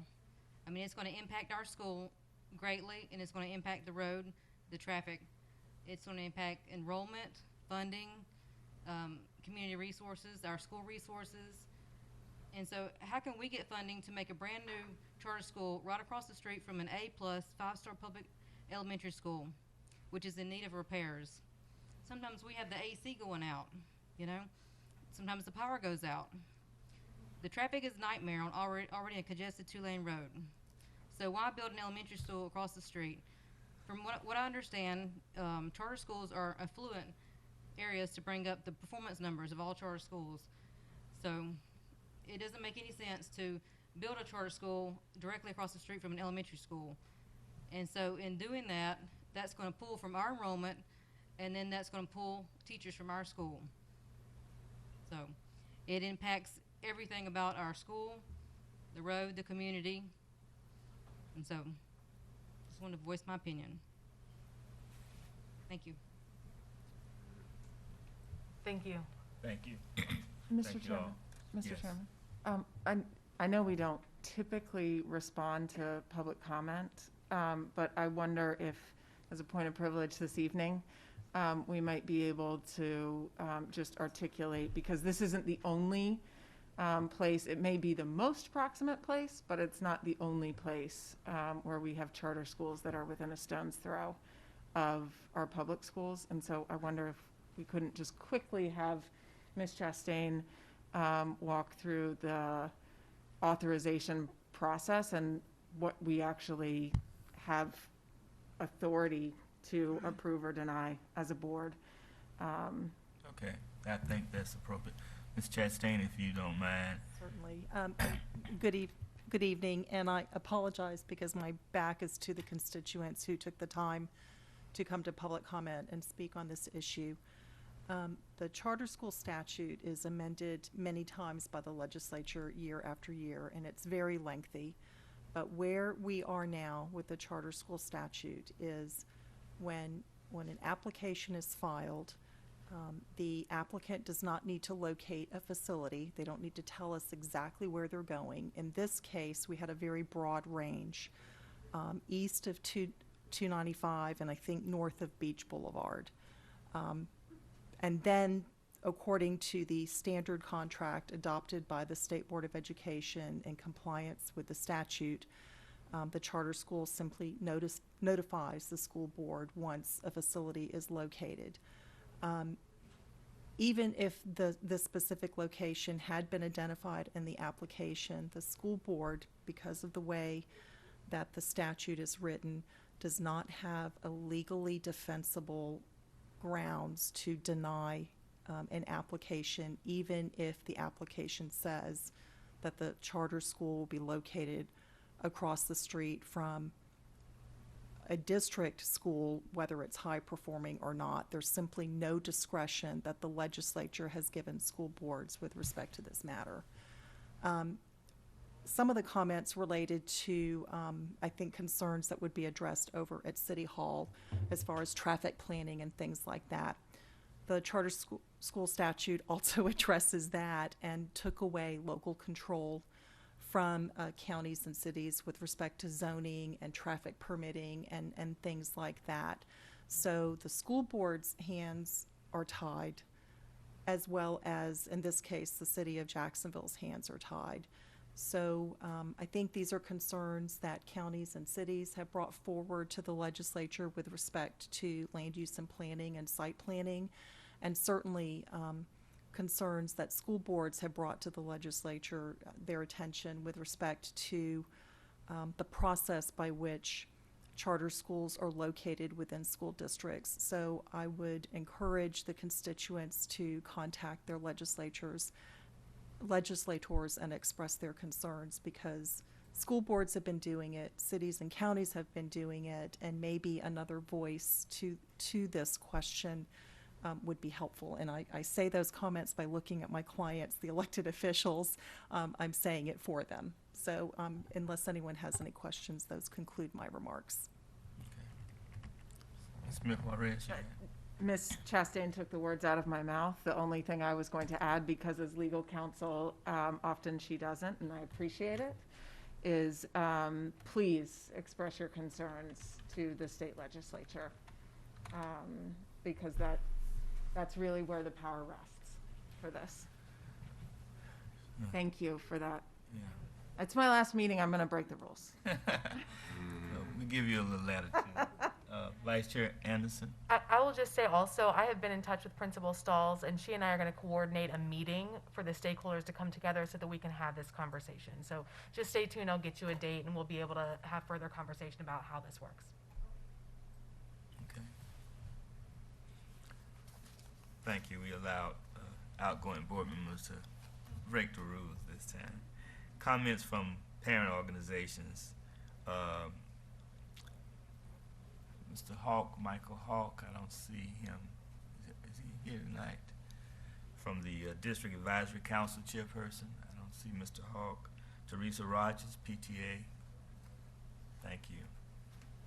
Followed by Vasco Eagle, Title I Parent Advisory Council Chairperson.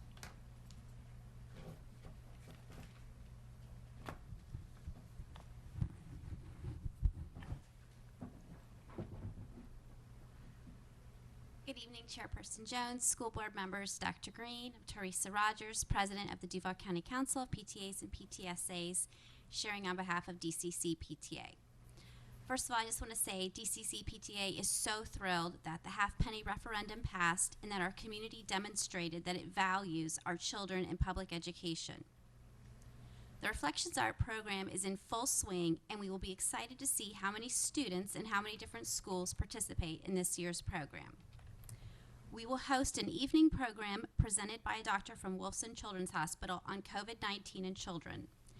The program will be December 3rd at 6 p.m. and will be virtual, and everyone is welcome to attend. DCC PTA received a grant to help educate families about school funding. National PTA and the Edunomics Lab of Georgetown University will facilitate the listening sessions over Zoom.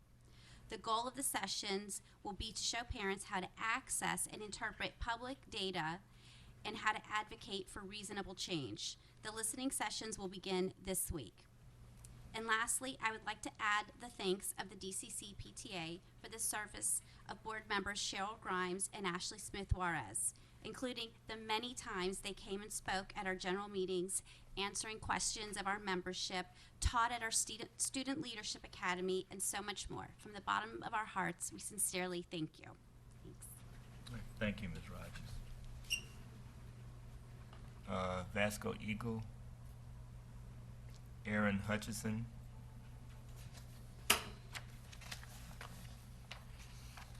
Next, we will have a speaker. Comments from the District Student Government Association, Cameron Thomas, a senior from Douglas Anderson School of the Arts.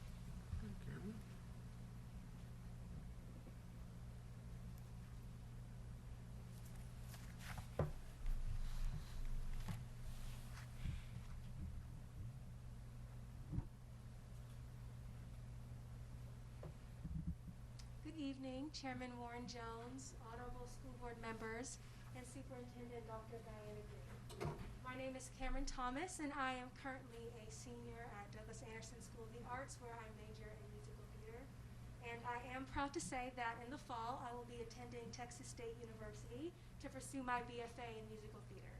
Very nice. I have been asked to update you regarding what we accomplished at our last meeting on Tuesday, October 13th, and it is my privilege and honor to represent JAGS.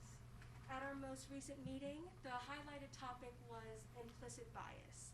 Implicit bias is defined as thought processes that occur inadvertently that can lead to preconceived notions about others. We also discussed how everyone has these implicit biases and how it depends on our environment, our upbringing, and where we are from. Like things that you watch on TV can affect it, the books you read, and also the music you listen to.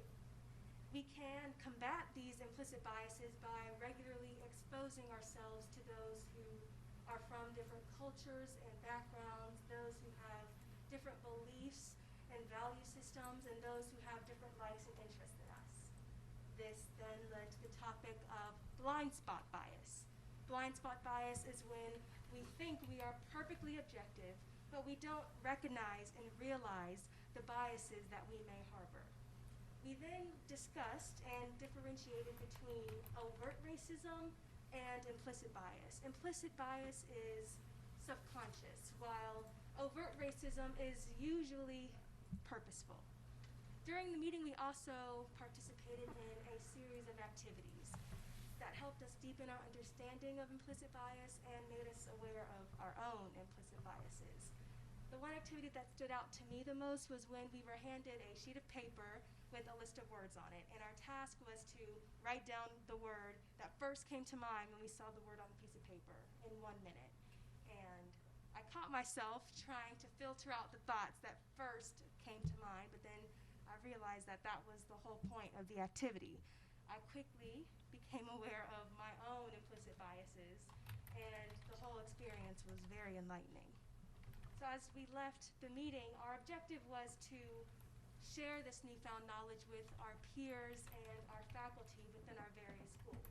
And obviously it has been very challenging due to the pandemic and the changes it has brought within our community, and also trying to figure out a way to creatively enlighten our peers against this backdrop of distance learning. In my experience though, most students at my high school are aware of some issues, and though they may not be fully aware of their implicit biases, they are definitely open to learning about this topic and engaging with it. So hopefully we can be instrumental in bringing awareness to this topic and thereby serving as catalysts for change. Thank you all so much, and I hope you have a great evening. Thank you.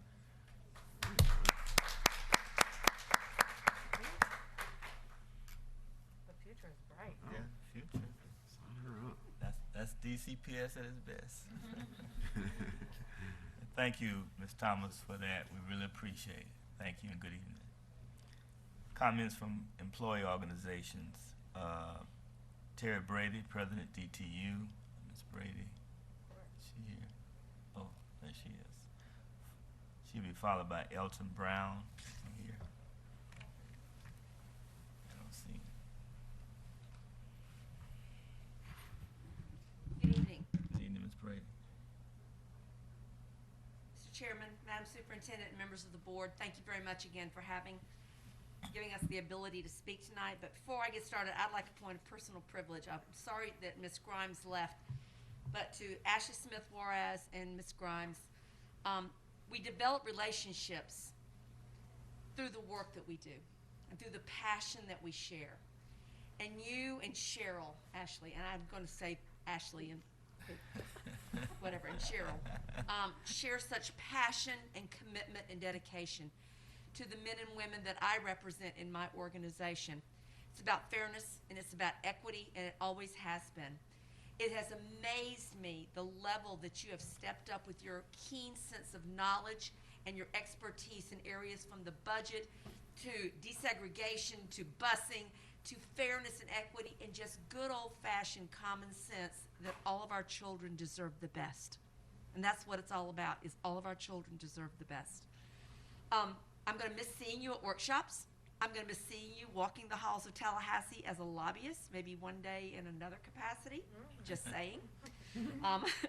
Hint, hint.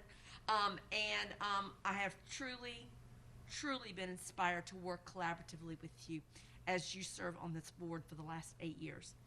I must say, and I'm sorry Ms. Grimes is not here, I worked in Cheryl's very first campaign, her first term.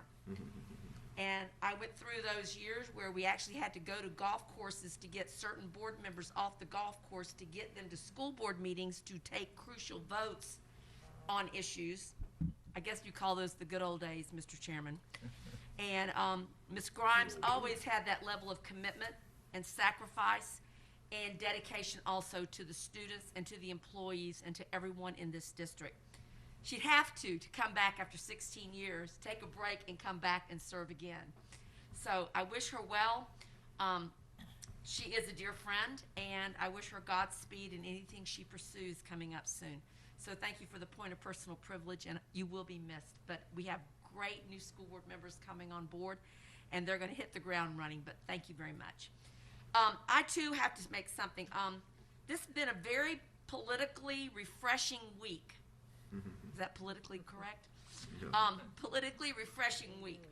But I can say right now, the referendum was something that I have to stand before you to thank my members. I mean, the superintendent and everyone here spoke about all the community works, the collaboration and everything, but I have to tell you about my members. We are addressing issues that we hope that are always nonpartisan, and those are the issues of our students. Whether it's the desks they sit in, what they breathe in the air, or if it's about the class sizes, or if it's about the curriculum, or if it's about Tallahassee, these are nonpartisan issues. And we keep our issues between the lines.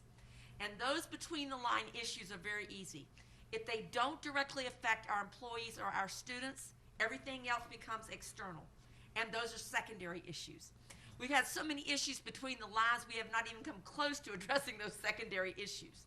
But I can tell you, the members of Duval Teachers United, whether they have been whether they have been office personnel, paraprofessionals, security guard teachers, they have been there every single step of the way, preparing and getting ready to win this referendum that we experienced on election night.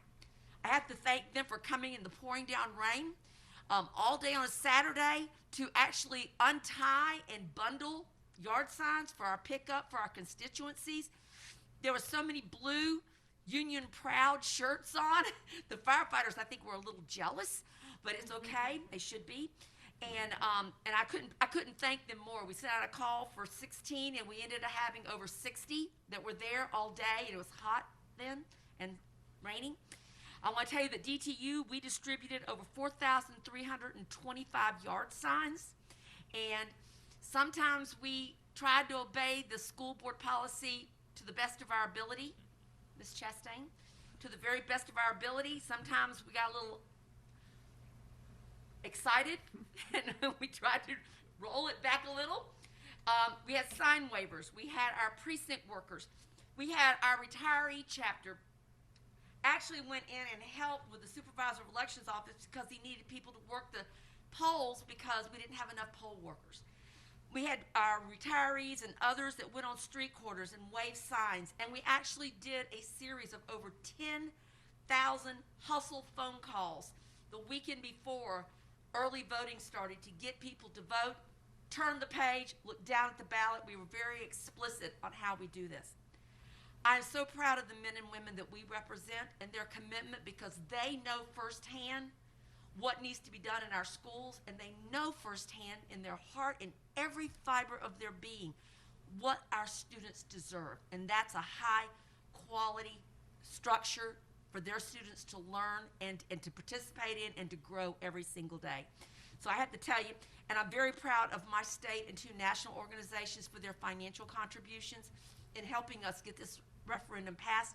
These are not cheap endeavors. They're very expensive endeavors. And they did it without question and without qualm, and they knew what we went through with the court battles. They knew what we went through with our city council, and never once did they state, no, Terry, we are not going to help the students and the employees of this district. So I thank them very much. Now I'm going to get into a couple other issues. Class size. Ladies and gentlemen, I know there has been a very difficult task in the class size, and we know that the actual 6 feet of social distancing cannot occur in the schools. That's why we have the desk shields and others. But since we've had a large number of students reporting back to the schools, class sizes are off the chart. Now we know that in the master scheduling plan, there are recommendations for class size, but that's not being abided by. I can tell you right now that we have to step up for those same individuals that fight for the united voice of this district in a referendum. We need now to fight for them for their classrooms. They, first of all, are concerned about the social distancing aspect, even if it's 3 feet, because you can't do it when you've got so many children in a classroom. It can't be controlled. I know now that we're waiting to change the rosters. We're waiting to balance the rosters. I tell them that. I communicate that as I get the information from here. But when you go in the door and you shut the door, and all of a sudden you look around, there's no space hardly to walk. And I'm looking at a lot of your faces. I'm sure you've heard this from a lot of your constituents. They need some help and they need some relief. In the elementary schools, it's the resource teachers, it's all the classrooms. And I can tell you right now, in the middle schools, heaven help them, middle schools and high schools, the electives, the core, the non-core, the class sizes are just astronomical. And, you know, I know we've lost students that we haven't been able to identify. I know about the FTE, and I also know that the hiring freeze for teachers just was lifted just this week, I think, or last week sometime, maybe not. We still have a freeze. I don't know. I'm looking at, we've got to get some more teachers in here to help alleviate these class sizes, and I know we're waiting for December. The other thing I'd like to say for our Duval virtual teachers, up until last Friday, they were sitting with 300 students per teacher with Duval virtual. Now let me make sure we say it again, 300 students per teacher in Duval virtual. Now I do know that it's been shared with me through HR that they've just hired 4 additional teachers for Duval virtual, and that class is going to be reshifted and cut down. But even if you're teaching on virtual or Duval homeroom, 300 students at very different grade levels and subject matter is a very, very intense way in which to instruct and to meet the needs of our students. Remember, Duval virtual are students that are committed to you all year long. And so I'm glad to hear that we've hired 4 additional teachers. Hopefully the rosters can shake out, but still, we are in November. They have had between 250 and 300 students up to this point. They just need a thank you because it has been mind-boggling and it has been exhausting. And because we don't see them in a classroom, they're there every day meeting a need for a huge portion of our students every single day. And I also might want to add, because of the shifts of all of these rosters, whether they're students coming in from Duval homeroom, or whether they're in Duval virtual being shifted, or whether we're balancing, the Department of Education only gave us a 1-week extension on the roster verification. Twice a year we do roster verifications. These are lists that have to be verified so that the teachers and the DOE know who is going to be used to measure their learning gains. What students are assigned to what teachers. We're shifting, we're reshifting. It has no fault of this district, but the Department of Education, and I can say this because, you know, I tend to be a little political.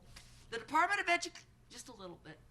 The Department of Education seems like they don't really have a grasp of what this school district is doing in Duval, because I can only speak to this county, what y'all are doing as school board members, and what our employees are doing every single day.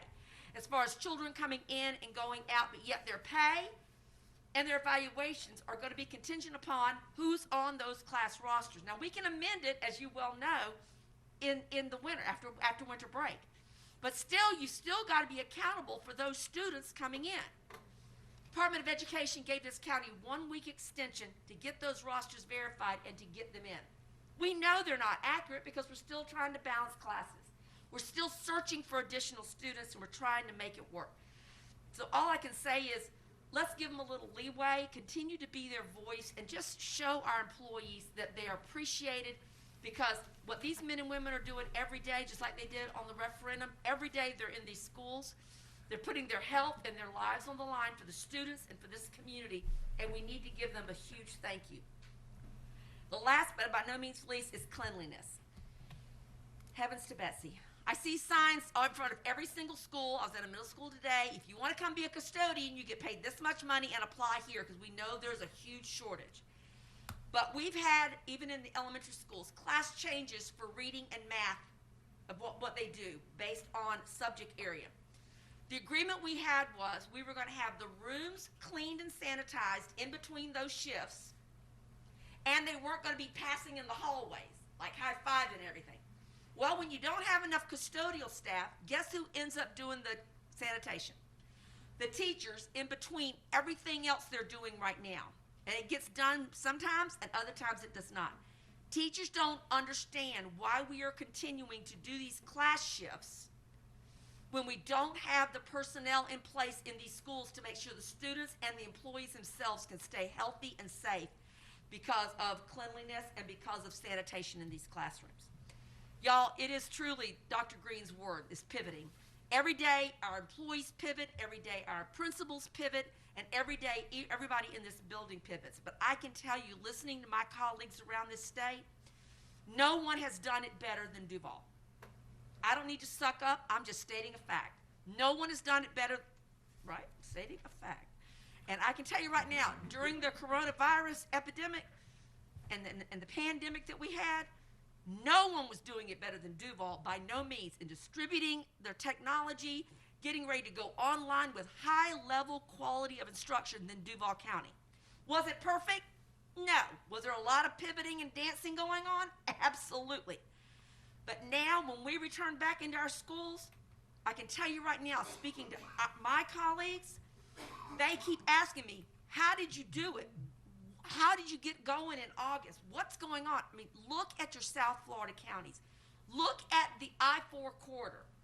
Just look even to counties that are comparable to us, who I might want to add, all have referendums that generate additional dollars than what we have.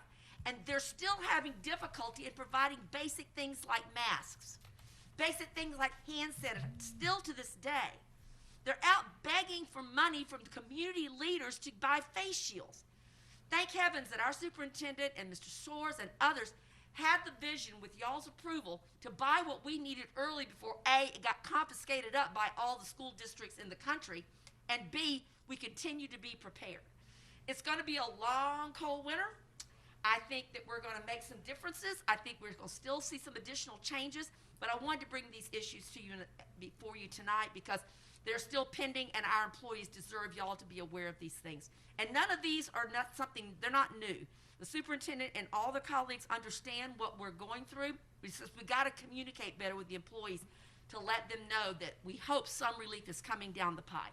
And again, Ms. Ashley Smith-Morris, thank you so much for your service and your time and your commitment to our students and to our employees of the district. Thank you very much.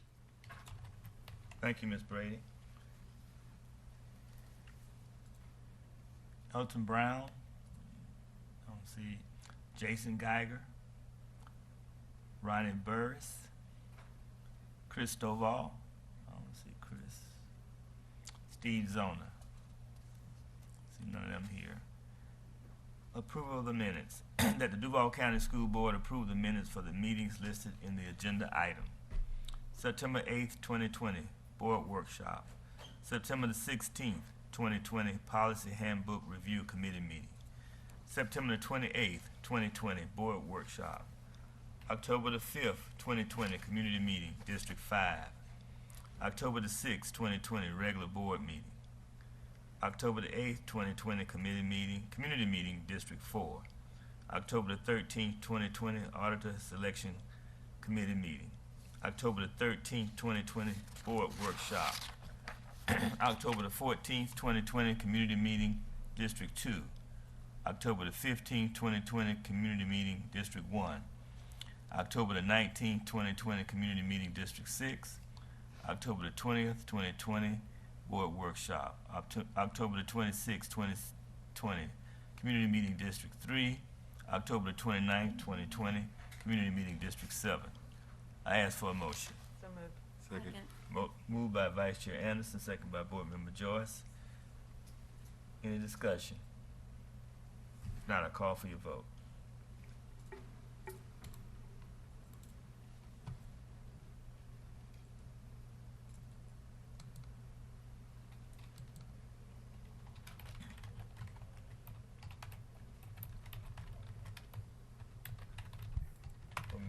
Aye. They're having trouble. I'm probably going to have to voice vote through the meeting. I said they kicked me out early.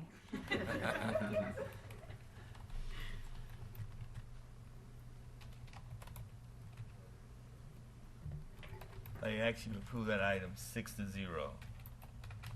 Approval of the consent agenda. Are there any items to place on the consent agenda, items for discussion? Could we place item 7 on consent with comment? Okay. Item 7. Yes. Okay. Carter G. Woodson. Any other items? Okay. Ask for a motion. So moved. Moved by Board Member Smith already, second by Vice Chair Anderson. Any discussion? Seeing none, I call for your vote.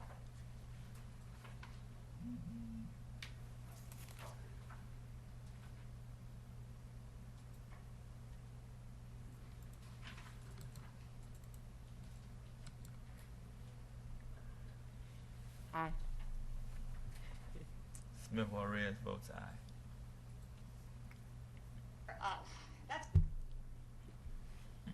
Like actually approve the consent agenda 6-0. Board Member Smith Juarez.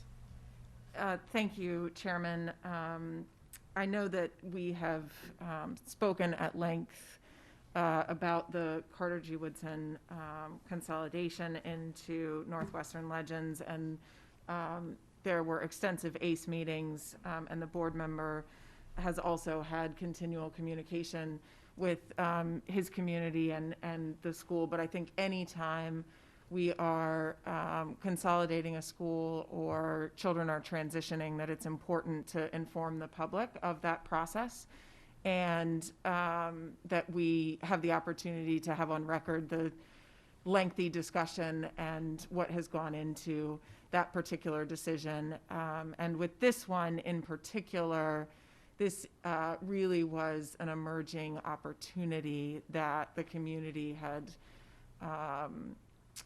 requested, and because of, I think I called it accountability gymnastics, we had to delay that request. These children certainly deserve the best learning environment possible, and a building with windows, frankly. I guess I will stop there and just ask through the chair to the superintendent, could you just briefly summarize the item and the community engagement process that's gone alongside it?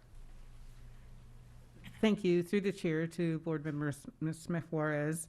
As you stated, the past school year, we had a number of meetings through the ACE process with the Carter G. Woodson community.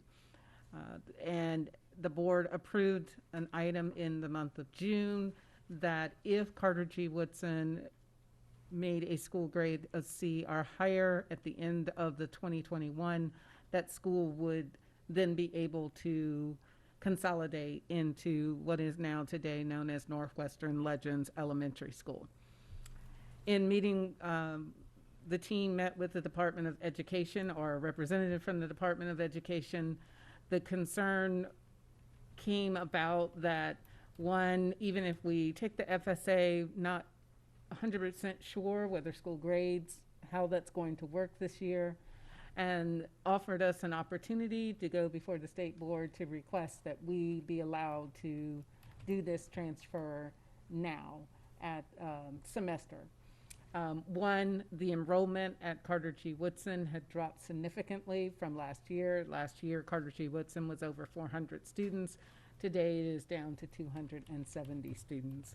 And with the enrollment at Northwestern Legends, currently over 300, they then qualified because Carter G. Woodson was actually now smaller than what used to be St. Clair Evans, but is now Northwestern Legends, and gave us that opportunity. And we, even though we did not have to, we went back and had another community meeting. We had a meeting with the school employees, a meeting with the community. Ms. Peak's team went back out and met with them.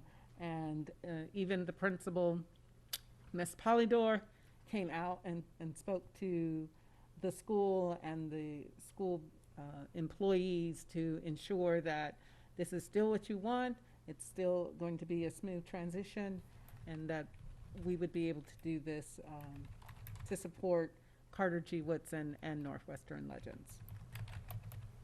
Thank you. You alluded to this, but the only thing that I want to make a little bit more explicit as we talk about this is that to remind the public that the 2019-2020 school grade that Carter G. Woodson had, which prohibited the consolidation at the time that the ACE process went through, was from the prior school year. And so students and teachers and faculty and staff had done tremendous work over that year to increase learning gains, to increase student proficiency, but because of the pandemic, it was not measured. That is correct. When I say accountability gymnastics, these are some of the things that we end up having to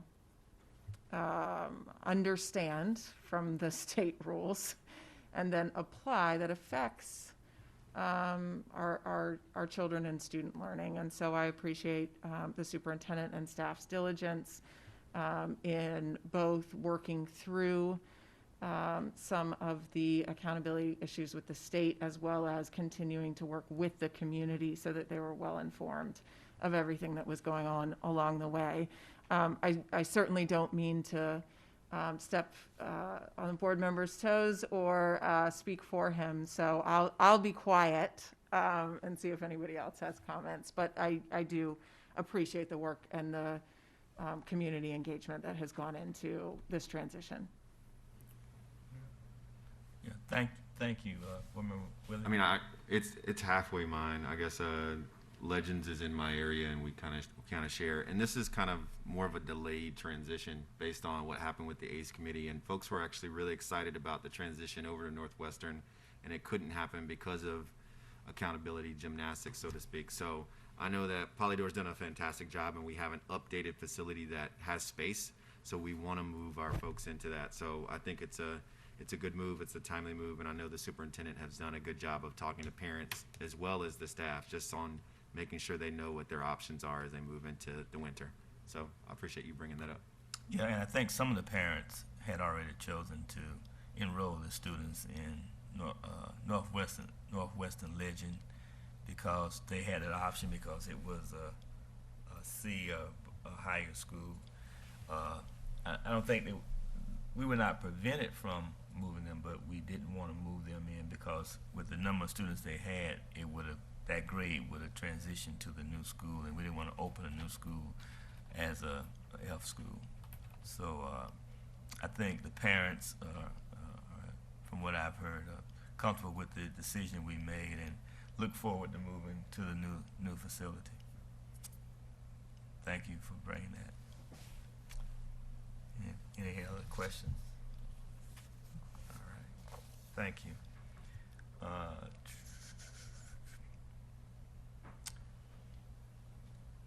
Discussion agenda, operations, real estate planning and programming, public hearing and vote, adopt the school district facilities 5-year work program from the school year 2020-2021 through 2025-2026. Dr. Green. That the Duval County School Board approve the 2020-2021 5-year district facilities work program as required by Section 1013.35 Florida statutes. Public hearing is now open. Is anyone here to speak to this item? Public hearing is now closed. Ask for a motion. So moved. Moved by Vice Chair Anderson, second by Board Member Willie. Any discussion? If not, I call for your vote.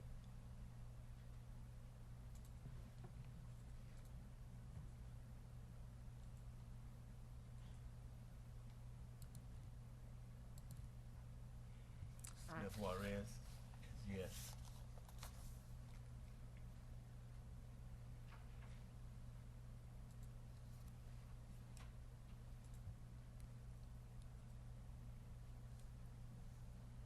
Like actually approve that item 6-0. Public hearing and vote. Revisions to Chapter 9 Board Policies. Dr. Green. That the Duval County School Board conduct a public hearing and vote to adopt the recommended revisions and/or addition of the following policies in School Board Manual, Chapter 9. Policy 9.66, Sales Tax Oversight Committee. Public hearing is now open. Anyone here to speak to that item? Seeing none, public hearing is now closed. Ask for a motion. So moved. Moved by Vice Chair Anderson, second by Board Member Joyce. Any discussion? Chairman? Yes. I just want to highlight and that this is really a technical change for the approval date for the half penny that we are all so grateful for and have heard so much about tonight. But I just want to take a moment to also say thank you to those who will serve on this Citizens Oversight Committee as we move forward. I think this is going to be a really important piece to the community, understanding all of the great things that are happening with those half pennies that will add up to great facilities for our students. And so for those volunteers who will be a part of the Citizens Oversight Committee over the 15 years, I just want to say thank you to them and thank you to this board for their intentionality in having that public input into the process. Well, thank you. And I'm surprised at how many people are willing to serve or want to serve. Yes. I'm glad I don't have the difficult decision of choosing one. Yeah, you got some very active stakeholders who want to Fantastic. serve. And I think all the, just for the board's information, all the organizations were asked to commit their names by last Friday. And I think we got all but one. So, and then we're waiting on the 7 of us who will start serving on November the 17th to make sure they get their recommendation in, if you haven't already. I got mine in. Hint, hint. All right, thank you. We have a motion and a second. No discussion. Call for your vote.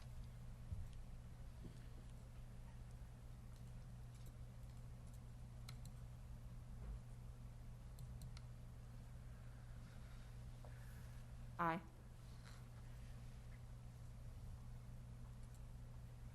By your action, we approve that item 6-0.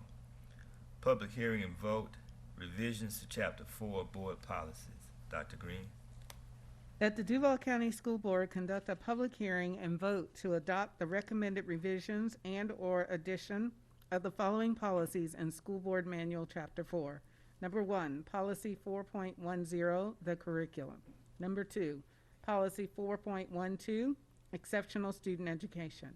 Number 3, Policy 4.121, post-school services for exceptional students. Thank you. Public hearing is now open. Anyone to speak to that item? Mr. Miller. Good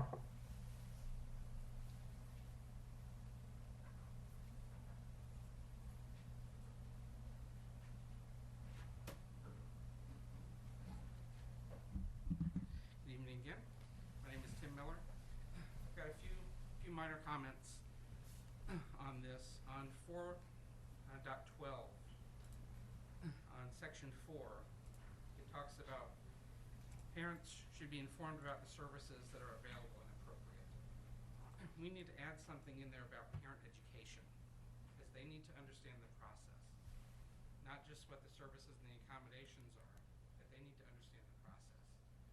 Because as we've been going through this for the last many years, honestly, the only way we've been able to get through this process is because Darlene is a teacher. Had she not been, we would not know enough to be able to help guide us through this process. So the parent education needs to be a very big piece of this. The second comment on this piece is Section 5, where it talks about the multidisciplinary disciplinary team which determines eligibility shall be diverse in racial, ethnic, and gender composition wherever feasible. Nowhere in this does it say that that team needs to include a specialist for the disability involved. If the student is autistic, you need someone with some special training for autism on that plan, and for any other disability as well, but that needs to be included. And I'm sure it probably is on most cases, but it's not specifically stated in the policy. The next piece is on 4.121, post-school services for students with disabilities. Section 3, which is all new here, is on the deferment program. My child is high-functioning autistic. He has met his graduation requirements, and he's in the deferment program. When we mentioned this to some people, they were very surprised that students, quote-unquote, like him, were eligible for this because he's high-functioning. It's not just what people would consider severely disabled students that need this additional support. High-functioning autistic children, or young adults is what they really are at this point when they're graduating, academically they may be fine. Our son is. But socially and emotionally, he can't function in the normal world, quote unquote, at this point. He needs these additional services. So we need to make sure that everyone that's involved in this process knows these services are available and can recommend them to students. That way we don't have a situation where we're told, how did your kid get these services because he's not, considered severely disabled. But those services are critical. There's a study that came out, it's been a few years now, I need to try to find the updated numbers, said that young adults with ASD have a 433% higher rate of suicide attempts. These are the kids. This is my kid. Without these services, those attempts become suicides. So for a lot of these kids, it is life and death. It's not just school, it's life and death. We need to make sure that people are aware of these services and that these services are well coordinated. It talks about working with vocational rehab, which we have. We've had a terrible experience. We just got a new representative from vocational rehab that is now appears to be really on the ball and is really going to support us and give us the help that we need. And so it needs to be well coordinated, there needs to be a plan, and people need to make sure they're aware that these services are available. Thank you very much. All right. Thank you, Mr. Miller. Seeing no one else, public hearing is now closed. Is there a motion? So moved. Moved by Vice Chair Anderson, second by Board Member Willie. Any discussion? Not. Ms. Hershey? I would just say, I believe we had a lot of discussion about this at our workshop, if I remember correctly, this particular point. I think I have said publicly before that there are some people who have my ear, and the Millers are certainly one of them, and I believe at a community meeting in my district, I spoke to the Millers and asked them if they were aware of this coming forward, and their input is important to me. So, and I think because it's that lived experience, and that lived experience matters, and I certainly understand student voice, and we hear a lot about teacher voice, but parent voice is just as important. And without an ability to take those recommendations into consideration, work on some amendments, I will not be voting in support of this tonight. Other comments? Board Member Smith Juarez. Thank you, Chairman. We did have some really good, I think, rich discussion about Chapter 4 policies at the Policy Review Subcommittee. I know there were some additional recommendations that we asked staff to go back, look at, think about some language for some of the ideas that we spoke about in terms of student voice was one of them that Ms. Hershey mentioned. I think, you know, the parent education piece that's been brought forward tonight is another really salient thing that the board should be thoughtful about. The changes that are before us this evening, we did ask go ahead and come before the board because of the statutory requirements, statutory changes, and language changes that do need to be updated to keep this policy current for the board. So I am in support of the recommended changes that are before us tonight. I also would very much encourage the board to continue to refine this policy and make sure that it's not just following statute, but it's following who we want to be as Duval County Public Schools. Thank you. Right. Thank you. Yes, we had extensive discussions on this item, and we did ask for a bring back a review and to make sure that we were not only compliant with state statute, but that we provided additional input from some of the parents who are living this every day, as you pointed out. Woman Willie? Yeah, there was definitely a robust conversation through the chair. I appreciate it. And I think there's not just this policy, but thinking about a number of our policies where we just have to think about the education and involvement of different groups. And I think, especially with these policies that are very, very long and verbose, and how are we making sure folks can interact with them and engage with them in a way where they understand it. So I think I'm in support, but I definitely think there's a larger conversation about how we have folks connect and engage with these policies that we have. Is there an opportunity for us to table this and revisit? Because I thought, well, is there an opportunity for us to table it and revisit it? Because I don't think that we actually got through that piece we had a couple questions. We talked about a couple of things, but it was just so lengthy that we didn't go through the whole document. As I recall, I thought there were time restraints, Dr. Green. Through the chair to the board, the discussion that we had was based on the SPP, not these policies. That document, the lengthy document, it's different than what you are voting on here this evening. I just want to clarify that. The SPP has its own document, and you have to have a public hearing for that document. It talked about more our procedures and guidelines as it relates to things such as, oh gosh, all of a sudden it just all walked out of my head, of how we deal with seclusion, restraint. Notification. That's different than this policy. Am I making sense? It's almost like the handbook of how you run ESE versus what you have here are your board policies. Okay. Any other questions?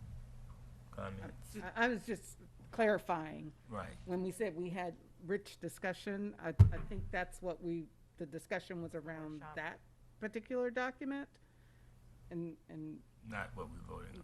Not these particular policies that you're voting on this evening. Chairman Jones, I think Ms. Chastain raised her hand. Ms. Chastain, I'm sorry. Through the chair to the board members, I think you have a few options. If you can pass everything as submitted and then give direction to bring back, I think maybe 2 of the 3 policies. I did hear comments regarding policy 4.12 and possibly 4.121, but if something's at issue or you have a concern about, you can pass everything that's here tonight, or if somebody wants to make a motion to split the item and you can move ahead on, you know, one or two of them because they seem to be fine. For example, policy 4.10 doesn't seem to be at issue during this conversation, and then defer the remaining policies for more work and a bring back. So I'm just trying to give you a choice. Either pass everything as submitted, if that's the will of the board, or if somebody wants to split the vote and defer to a time certain. Due to advertising, it would be the January board meeting would be your earliest that you could do that. So I wanted to give you that explanation of your options under Robert's rules. Okay. And I would say that the document that we were discussing in our last board meeting was removed from this agenda tonight. So we still have opportunity to talk about, you know, those things as well. Board Member Smith-Morris. Thank you. Yes, there was extensive discussion surrounding the SPP. I was referring to the policy committee meeting, not the committee meeting that we had. So yeah, I hear where you're coming from. I was actually speaking to the policy committee meeting. I do think that there are some language changes that are important for us to move forward on this evening as a board, to include additional exceptionalities that were not previously in 4.12, for example, to use more specific language as it relates in policy 4.121, students with an individual education plan, an IEP, rather than just exceptional education students. It's a more specific way to really identify students who we're talking about, and I believe more dignified. So I think that it's important that we move forward with these changes. I don't have any objection to the changes, and in fact would advocate for them. But what I will say is I don't think that this policy is necessarily finished for the next couple of years, as we oftentimes move through board policy in a 2-year cycle. So to Board Member Joyce's point, there's nothing to prohibit the board from making these changes tonight and then changing the policy again in a couple of months when these other more robust issues are able to be discussed and language is able to be defined for those things. It's not great practice to change policy over and over and over and over again, but I think this is one where even in the policy review subcommittee, we talked about the opportunity of moving forward with these statutory references and language changes and the opportunity to continue to refine the policy in the future. Thank you. Do you want to move forward with this item now and add additional review of policy 4.12 and policy 4.121 in our next policy review? I would support. Or is that too soon? I think the next The policy. next one is like this week. Yeah. Well, I don't think we could do it this week. So it would be January, right? Because we skip every other month. Okay. So we review it again in January. Okay. Dr. Green, can we add that to the January policy review? 4.12, policy 4.12, and policy 4.121. Yes, sir. And You're wanting this one tabled? No, I thought we were going to go ahead and vote on it, but so we can address some of the concerns that we heard from Mr. Miller and others at our next board policy meeting in January, not this week. Yes, sir. May I offer another recommendation? Not that I'm allowed to make a recommendation. Well, yes, I am. It is my I can make a recommendation. The only concern I have is everyone doesn't attend policy review committee. I would just rather table this and have our ESE department do it during the workshop so all board members are present. Do it during a regular board workshop and not a policy review. Because Yeah. all of you Okay. don't always attend. Right. And since we're having discussion, we really need to have ESE come and discuss the policy, and also share the connection of how the SPP works in conjunction with these policies, if that is the will of the board. Vice Chair Anderson. Is that your recommendation for all three policies? Or can they be split? They can be split. It was really policy 4.12, policy 4, policy 4.12, exceptional student education, and policy 4.121, post-school services for exceptional students. I would move to split the item. So we would just take up policy 4.10 tonight. Correct. Okay. Is there a motion? Is there a second? Second. Second by Board Member Hershey. Any more discussion? So we're clear. We're gonna approve policy 4.10, which is the curriculum. If I could, to put it in the proper order, the motion should be to split the item into two items. Policy 4.10 as one of the two items, and the second item being the remaining two policies, so that you can move forward on one, and I think with the others, you want to defer it to a time certain. So we need to split them first. So you don't kill it inadvertently. Right. So we have to vote to split first. You vote to split first, and then you will Move to defer. you'll take up each of the, if that motion is successful, then you will discuss each of the two split items as if they were their own agenda item. Does that make sense? Yes, ma'am. So first step, if someone would move to split the item. I did. Motion by Vice Chair Anderson to split policy 4.10, the curriculum, from the other two items. And it was second by Board Member Hershey. Quick, to the chair, isn't there a motion on the floor though for the first vote that we had? Does that nullify it to split?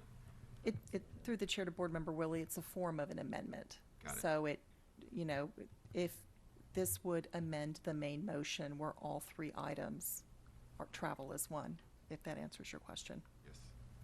Good point. Thank you. Discussion?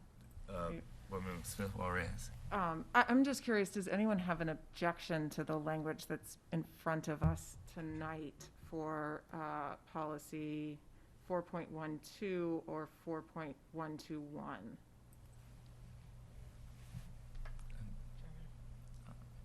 I don't think anybody.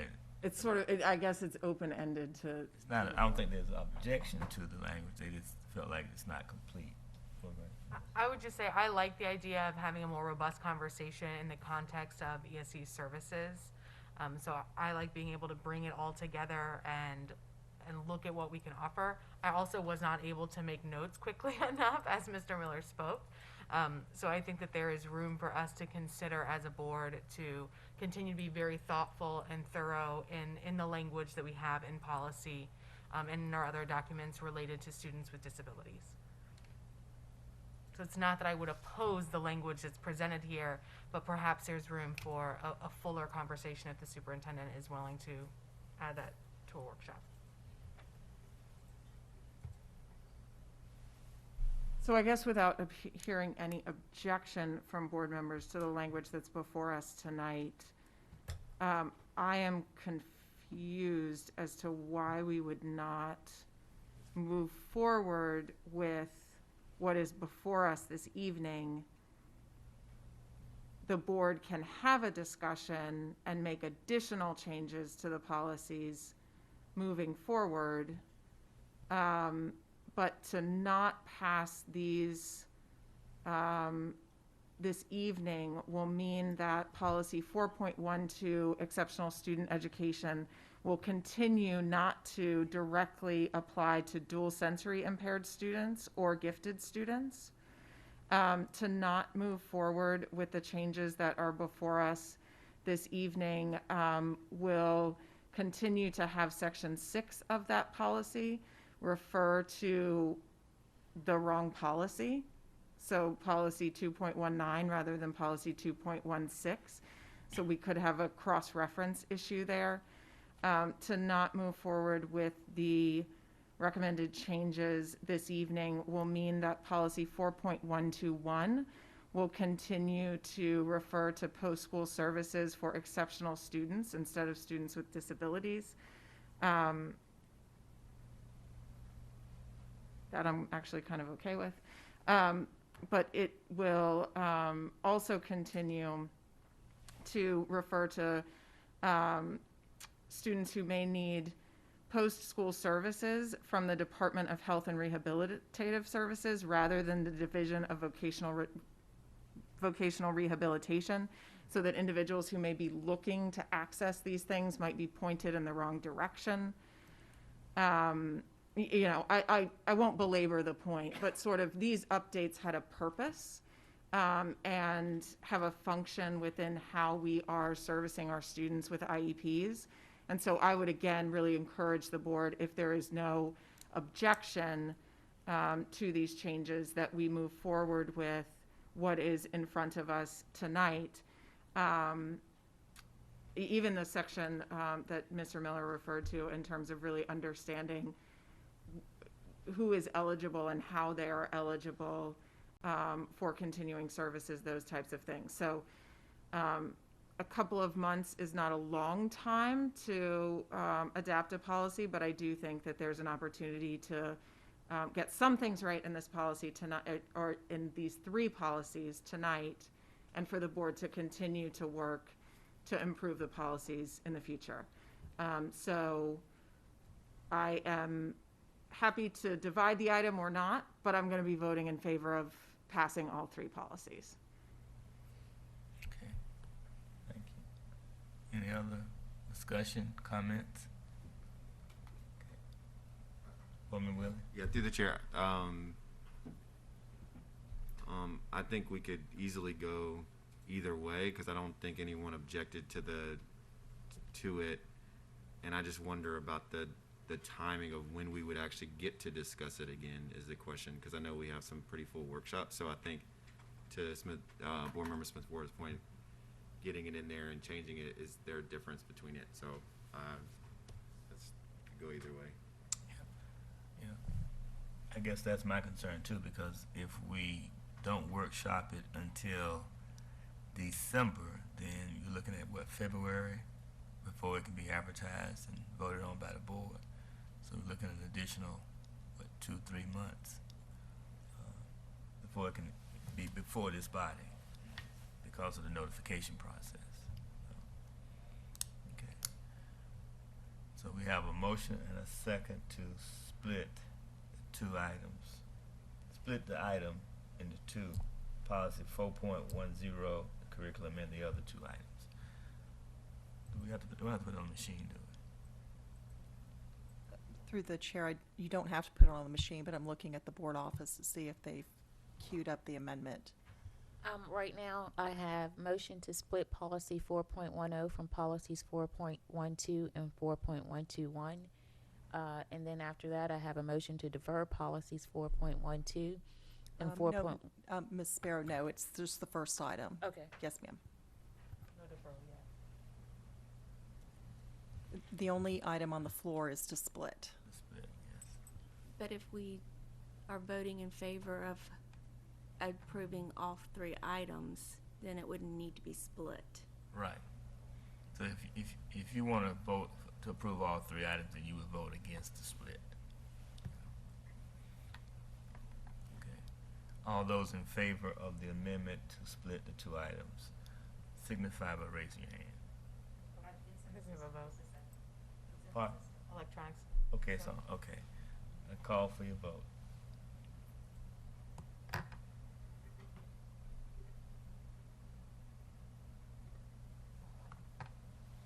Nay.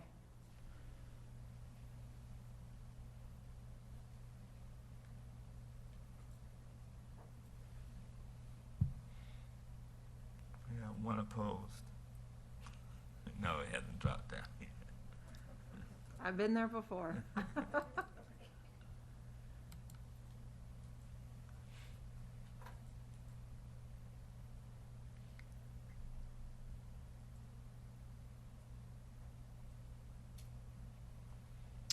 If the item fails, 2 to 4.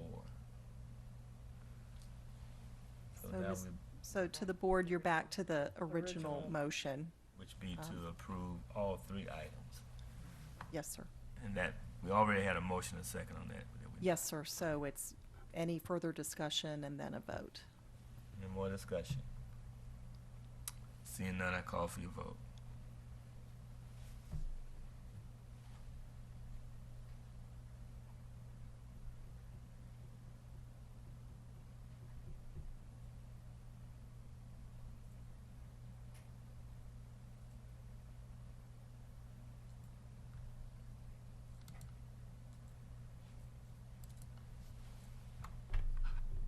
Aye.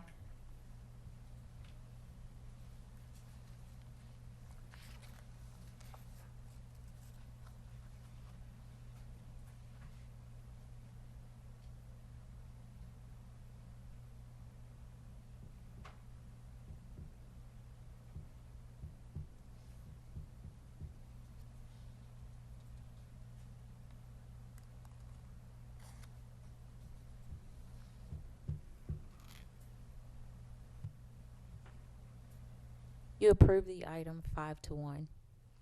I actually approved that item 5 to 1, and we do need to add that to a workshop.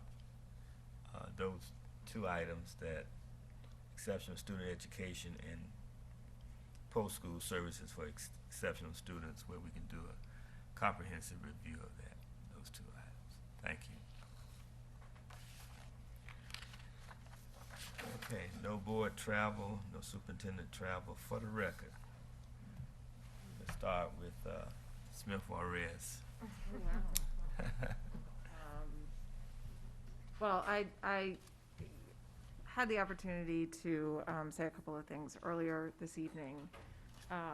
So I just, again, want to say thank you to our legal team for helping us get the halfpenny over the finish line, not just while the case proceeded and the judge's decision came to us, but even in waving signs and getting out the vote, and their enthusiasm continued well beyond our engagement with them, not to mention the zero bill that they sent us. Their service to this district is of tremendous value, well beyond the numbers that were zeroed on that page, but it should not go without saying.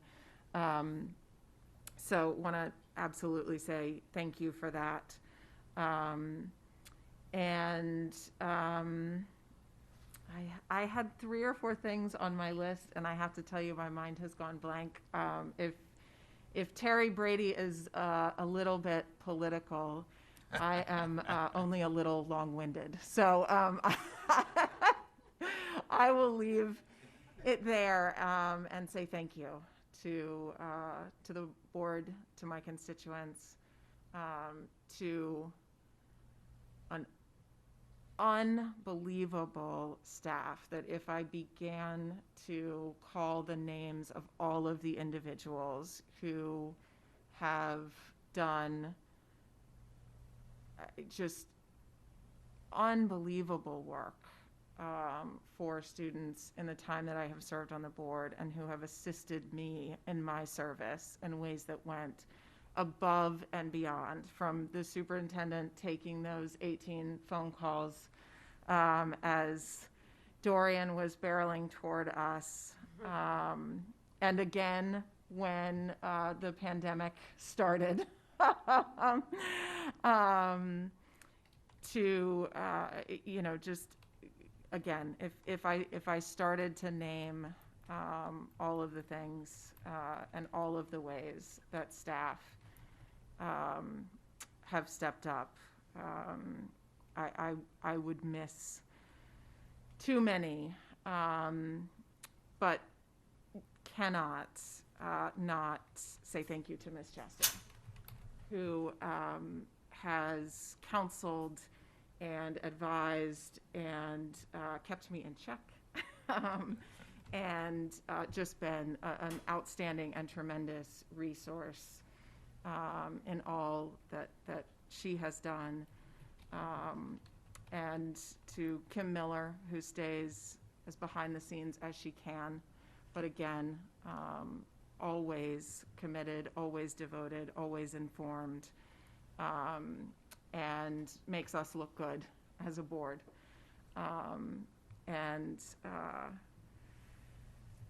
Dana Krisner, who I started working with before I was a board member on what is now the Bridge to Success, and has been such a success over so many things. We share a spirit of tears, so I can look at Dana and know she's welling up in the same way that I am, and her commitment has just been outstanding. Paul Soares, there's no one ahead of the work that he does in this district, and no one who deserves the resources that are coming from the half penny more than our operations department that has stretched a dollar beyond its bounds. So I said I wasn't going to name names, and now I've started, and then we'll be here all night. So yeah, over and out. Drop the mic. Okay. Thank you for your service. Appreciate that.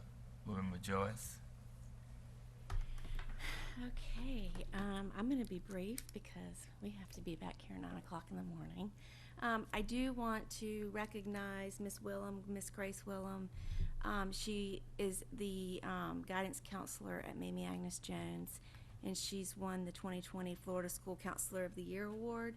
And I have had the opportunity and privilege, as I've served on the board, to be a part of her community engagement, the work that she does with the community, and inviting, the community partners in, the churches in, and having a really robust discussion on how the schools can be supported. She's phenomenal, and I just want to congratulate her on that.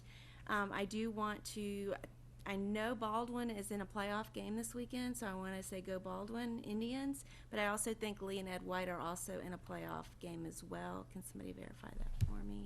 All the teams. Okay. Well, we're going the playoff game, right? All the teams made the playoff this year. They did? Because of the pandemic, and they cut the season short. Well, okay, let me just say this. Baldwin is undefeated. Okay, so hopefully we'll win the state championship. Okay. I would also like to, I just want to say I'm looking forward to the oversight committee being seated. I'm looking forward to the conversations they're going to have. I'm looking forward to the work starting to get done. And I just think that the community is going to greatly benefit from these changes in the new schools and everything. So I'm excited that this group is going to be working in the next month, and looking forward to the conversations that come out of there. And then last but not least, I'm really looking forward to going to Tallahassee in the early part of the year to talk to our legislators, because I think it's vital that we communicate with them, the struggles that the district's having. I think, even we can bring charter schools into that as well. I mean, they have their own struggles as we move through this year with COVID and the pandemic. And so I'm really looking forward to going to Tallahassee and having some conversation with them. And I do think that I'm very hopeful that we can get some work done in Tallahassee, and they'll come alongside of us to support our kids. And so with that, I'm done. Okay, thank you. Board Member Hershey. Well, last Tuesday was a fun night as we celebrated a victory, and I went back and looked, and we have 99 precincts in Jacksonville, and all but 2 precincts voted yes. It only didn't pass in 2 precincts out of the 99. So that means really in all of our districts. It carried unanimously except for one, but it still passed in that district. It just had 2. So that was a historic moment. And so as we, continue to work to implement the master plan and make the tough decisions about school consolidations, I realize we have a lot going on right now, and what I'm about to say will add more to our plate. But I really feel like now is the time for us to consider to have the conversation about the location of the board office. I will be working on a resolution to bring to the board next month, asking for a call for an RFP and a recommendation from the superintendent regarding the best location for the board office. I think it's time for us to have a serious conversation about moving off the river and demonstrating fiscal responsibility. I'm well aware of the fact that this building is paid for, well aware of the market value, appraised value of this, but right now we are in the driver's seat, and we can be in control of this move, or later maybe be playing defense. And that's all I have to say. All right. Thank you. Vice Chair Anderson. Thank you. I too want to express gratitude to everyone who was supportive of the Halfpenny Initiative for the long, long journey that got us here. I am so excited. I want to congratulate the community, really, the board and the district, of course, but the opportunity that this will provide for generations to come is pretty incredible. And I couldn't be more proud to have been a part of it. And I'm so grateful for everyone who helped support that. I specifically want to say thank you to the Duval Citizens for Better Schools.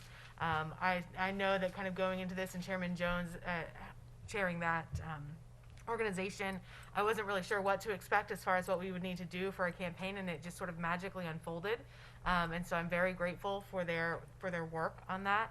Of course, DTU and all of the foot soldiers that went out and rallied for the Halfpenny, as well as our Duval County Council of PTAs and Jacksonville Public Education Fund, all really brought the community together, and I'm so pleased at the 67% passing number. It's pretty incredible. I also would be remiss not to say thank you to the superintendent who went on a worldwide media tour, I think,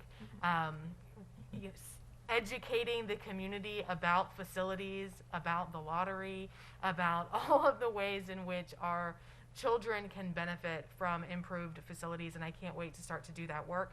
And then, of course, the cabinet and the folks that worked tirelessly to do the legwork. We had a website that had so much information that I think was a pretty incredible feat, work of art, if you will. So I want to say specifically thank you to Dr. Pierce for that work, but the cabinet in general, Ms. Young, Dr. Krisner, everyone, Ms. Bagley, who put in so much work to make sure that we had all of the information so that we could share that with the community and they could be educated voters. And so thank you to all of you, but mostly to the community and to the voters for getting educated and voting to support our children in Duval County. I also would like to briefly say again that I am getting many, the Alamo County folks were here tonight, but I'm getting many questions. Many people are reaching out about the location of the charter school across the street from Alamo County, and this is something that the board has recently had a conversation about. And I want to remind folks that, as Ms. Chastain shared with us this evening, that there are limitations to what the school board can do based on statute when it comes to specifically locations and approvals of our charter schools. And I do think that it is incumbent on everyone involved that we create a healthy system of schools in Duval County for all children. For the folks that think that choice is really important and that we should have a free market system that is allowed to bear out, just please understand what it is that we are going to risk losing when we step on each other's toes and create a system of schools that is not efficient, that is not a responsible space for municipal planning, that creates traffic jams, that creates other unforeseeable future problems. So I will get with that community. I will make sure that they are aware and understand, and I will ask them to go to their councilmen. Even though the council and the city may not have much authority, they need to understand the limitations of their authority, because at some point we need to go to the state, and we need to make sure that those folks that are really responsible for being able to make these changes so that we can make efficient use of taxpayer dollars understand what we really want and what the folks are choosing. We had a small sampling here, but the people in that community love their elementary school, and that is the school that they choose to attend. And so, not just choice for the sake of choice. So it certainly won't be the last that we hear of that conversation, and I look forward to an opportunity to begin to educate the community about the limitations and opportunities for really partnering on a system of schools. And then finally, I do want to encourage everyone to take some time this month. I know that the Thanksgiving holiday means different things to different folks, but this has been a crazy year. I don't know if it's been a crazy year for you, but it has certainly been a crazy year for me. And one of my favorite things about the holiday is an opportunity to be thoughtful and intentional with some gratitude. And so whatever it means to you, I certainly hope that you all take some time to express some gratitude, to think about what you are grateful for. Gratitude is the healthiest of all human emotions, and the more you express gratitude for what you have, the more likely you will have even more to express gratitude for. And so with that being said, I am thankful for so many things, and to you all, have a wonderful evening. All right, thank you. Board Member Willie. Thank you, through the chair. First, just the half penny piece. Just once again, thanks to everybody involved. Our past chair, Hershey, our current chair, Dr. Green, who's been pivoting well before COVID. Definitely, if in my community, I remember we came out with the first plan, and it was like boom, and it was like a craziness. And then we pivoted quickly, but I think it was almost planned because it got so many people thinking and talking about it that they couldn't sort of turn away. So just all the folks involved in it, just a wonderful opportunity. And also just in general, voting on Tuesday, young people showed up like nobody's business. And I think that's a testament to our schools, testament to our teachers for just getting folks involved in the political process. I think it's so critically important to have our young people involved. And it showed tonight. We had a student from JAGS who spoke so eloquently, so well. And I think it's just great to see the student voice play out. Congrats once again to Board Member Cheryl Grimes and Ashley Smith-Juarez, outgoing. We just appreciate your work so much. Really critical. And it's Thanksgiving. Make sure you just give thanks. I mean, we're all so fortunate to even be sitting in these seats in this room. Just a lot going on, so to be thankful for and about. And I'm sitting here now. I wasn't here last meeting because I was being very cautious because my sister was having a baby, and she had that baby, beautiful little baby, almost as cute as my babies, but it's right there. But just so thank you for the grace there. And lastly, let's keep being diligent about what we're doing in our schools. Social distance, what happens outside of our schools affects what's going on inside of our schools. So as a community, it's imperative that we wash our hands, social distance, wear a mask, because it really affects what happens in our schools. So thank you. All right, thank you. I just want to thank also all those who supported the half penny. Again, it was big for this community. It would change the lives of our students for decades to come. So we don't need to diminish what happened on Tuesday. It was historic. Also, I want to give a shout out to the JVO Riders. Superintendent Green and I were there the first time they rode, and when Willie and I were the second time. They rode through the community with their motorcycles. Did you ride? No, I didn't. Tom Nolan, who was one of the consultants, rode with them, and they had a police escort, and they went early today. Dr. Green and I went because the Jaguars were playing, so the police had to get them in and back earlier. But the Sunday before the election, we was out there, and they made so much noise, and the kids put out flyers asking folks to vote for the half penny. I thought it was just great for this community to get that kind of support, and I just want to thank them for their support also. Kathy said she wants to call you and talk to you about some some things you said, but she told me to tell you all the best too, because that was she said you were her daughter, and she's gonna miss you.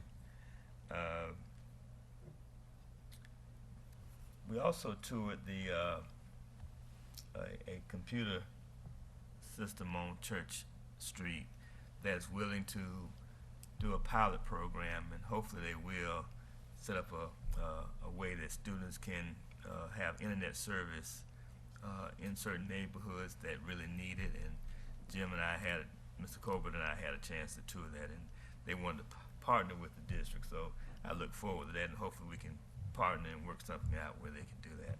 And finally, I did leave a copy of the Task Force on Civil Rights History, the final report for each of you. Just wanted you to have this as we talk about school renaming, and it comes up. I know it was difficult to introduce that at that time because our consultants were worried about the controversy of the school renaming and what it would do for the half penny. They were worried about the school reopening controversy and what that would do. But I think it was important that we understand the context in which history happened.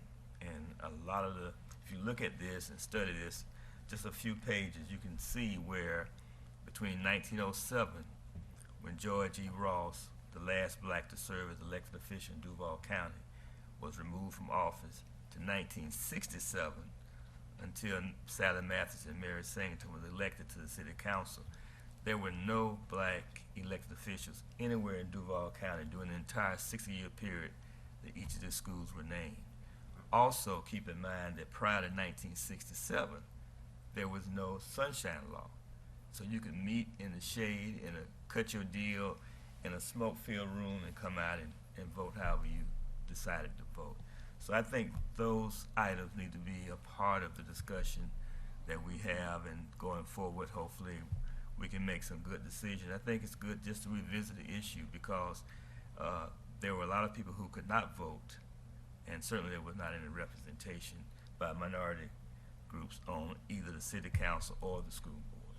So I just want the board members to have that information going forward as we discuss more difficult issues in the future. Seeing over with. If you want to, I know we have a new admin. I didn't know if you wanted to. Oh yes, Mrs. Perez Gonzalez is our new. She started today. She's already working hard to learn, and Mrs. Sparrow will do her best to get her caught up to speed as quickly as possible. Thank you both. Not all days are this long. That's right. She's Yeah. probably been here since 7:30. And all the meetings are not this short either. Okay. Anything else to come? All right. Is there a motion? So moved. Second. Moved by Vice Chair Anderson, second by Board Member Willett, that we adjourn. Seeing no hands, meeting's adjourned. Happy Thanksgiving to everybody.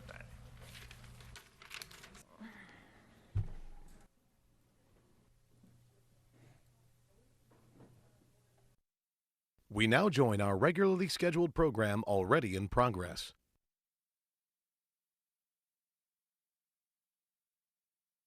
Mr. Bear seconds. Is there debate or discussion? Is there any public comment on this proposal? Any member of the public wish to speak to Proposal 230? For it, against it, or just to provide information? The applicant is on the phone from the Walton County School District. If you could identify yourself and offer any comments, we'd be grateful. Good afternoon, Mr. Chairman and Board. This is Crystal Apple from the Walton County School District, Supervisor of Curriculum and Instruction. In the room with me, we have Superintendent Hughes, who would like to say thank you and hello. We also have Jill Smith, who is our Director of Facilities, Emerald Coast Technical College Director.